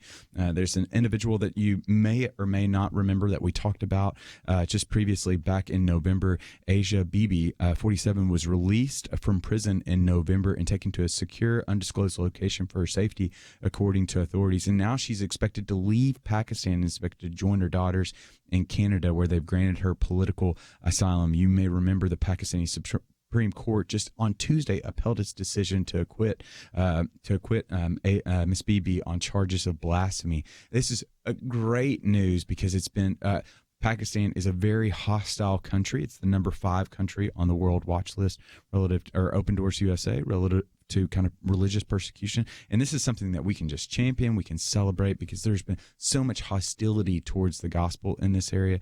But again, Jarrett, this is something that we can celebrate, but also something that we shouldn't be surprised by, because this is a part of following after Jesus, this difficulty that we'll encounter in this world. Yeah, absolutely. What did he say? He said, if the world hates me, it's going to hate you. Mm-hmm. And you mentioned Open Doors. They just released their annual report this past week. And their numbers for 2018, 215 million Christians around the world are persecuted every year. That's 1 in 12 Christians worldwide. Wow. And then when you really start getting down to it, again, and this is just a call to listeners, we praise the Lord for this news coming out of Pakistan, but it's really a call to pray too, because every month, here's their numbers, Open Doors, 255 Christians are killed for their faith, 104 are abducted, another 160 are detained without trial and in prison. That's an average month. Wow. And so... we don't feel it over here sometimes in the West. We got it easy, relatively speaking, but our brothers and sisters around the world are suffering, and they desperately need our prayers. Yeah, and they are our brothers and sisters. That's right. I think sometimes we can lessen that, but it really does call us up, like what you do, Chelsey, so well, is like just to pray for them. We have not because we ask not. God provides that comfort for them, provides protection, provides peace, and at times He can provide release, like we're seeing in Pakistan.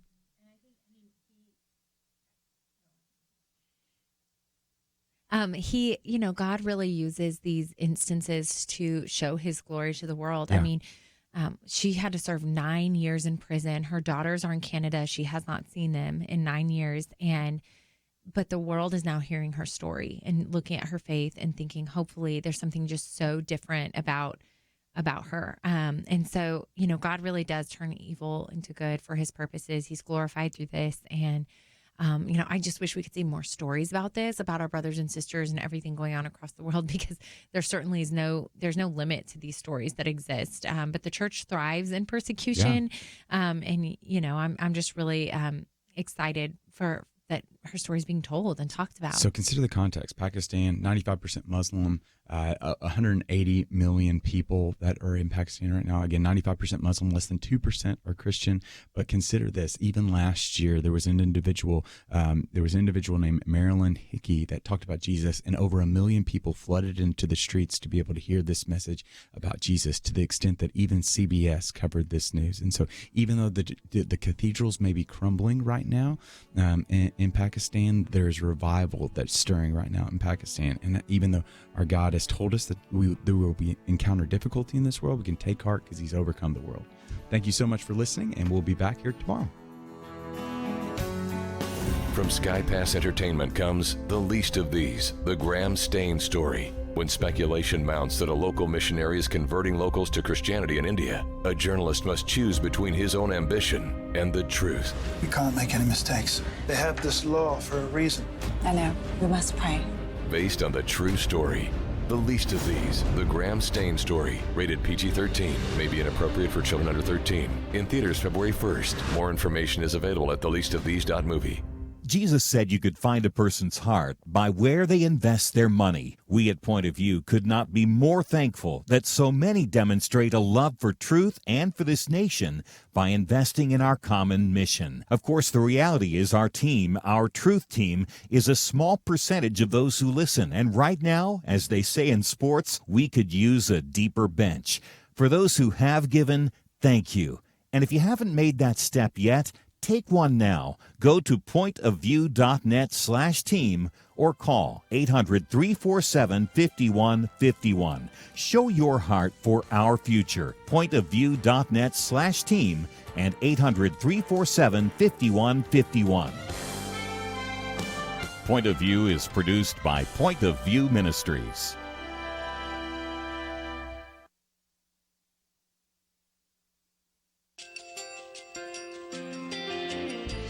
I just want to thank you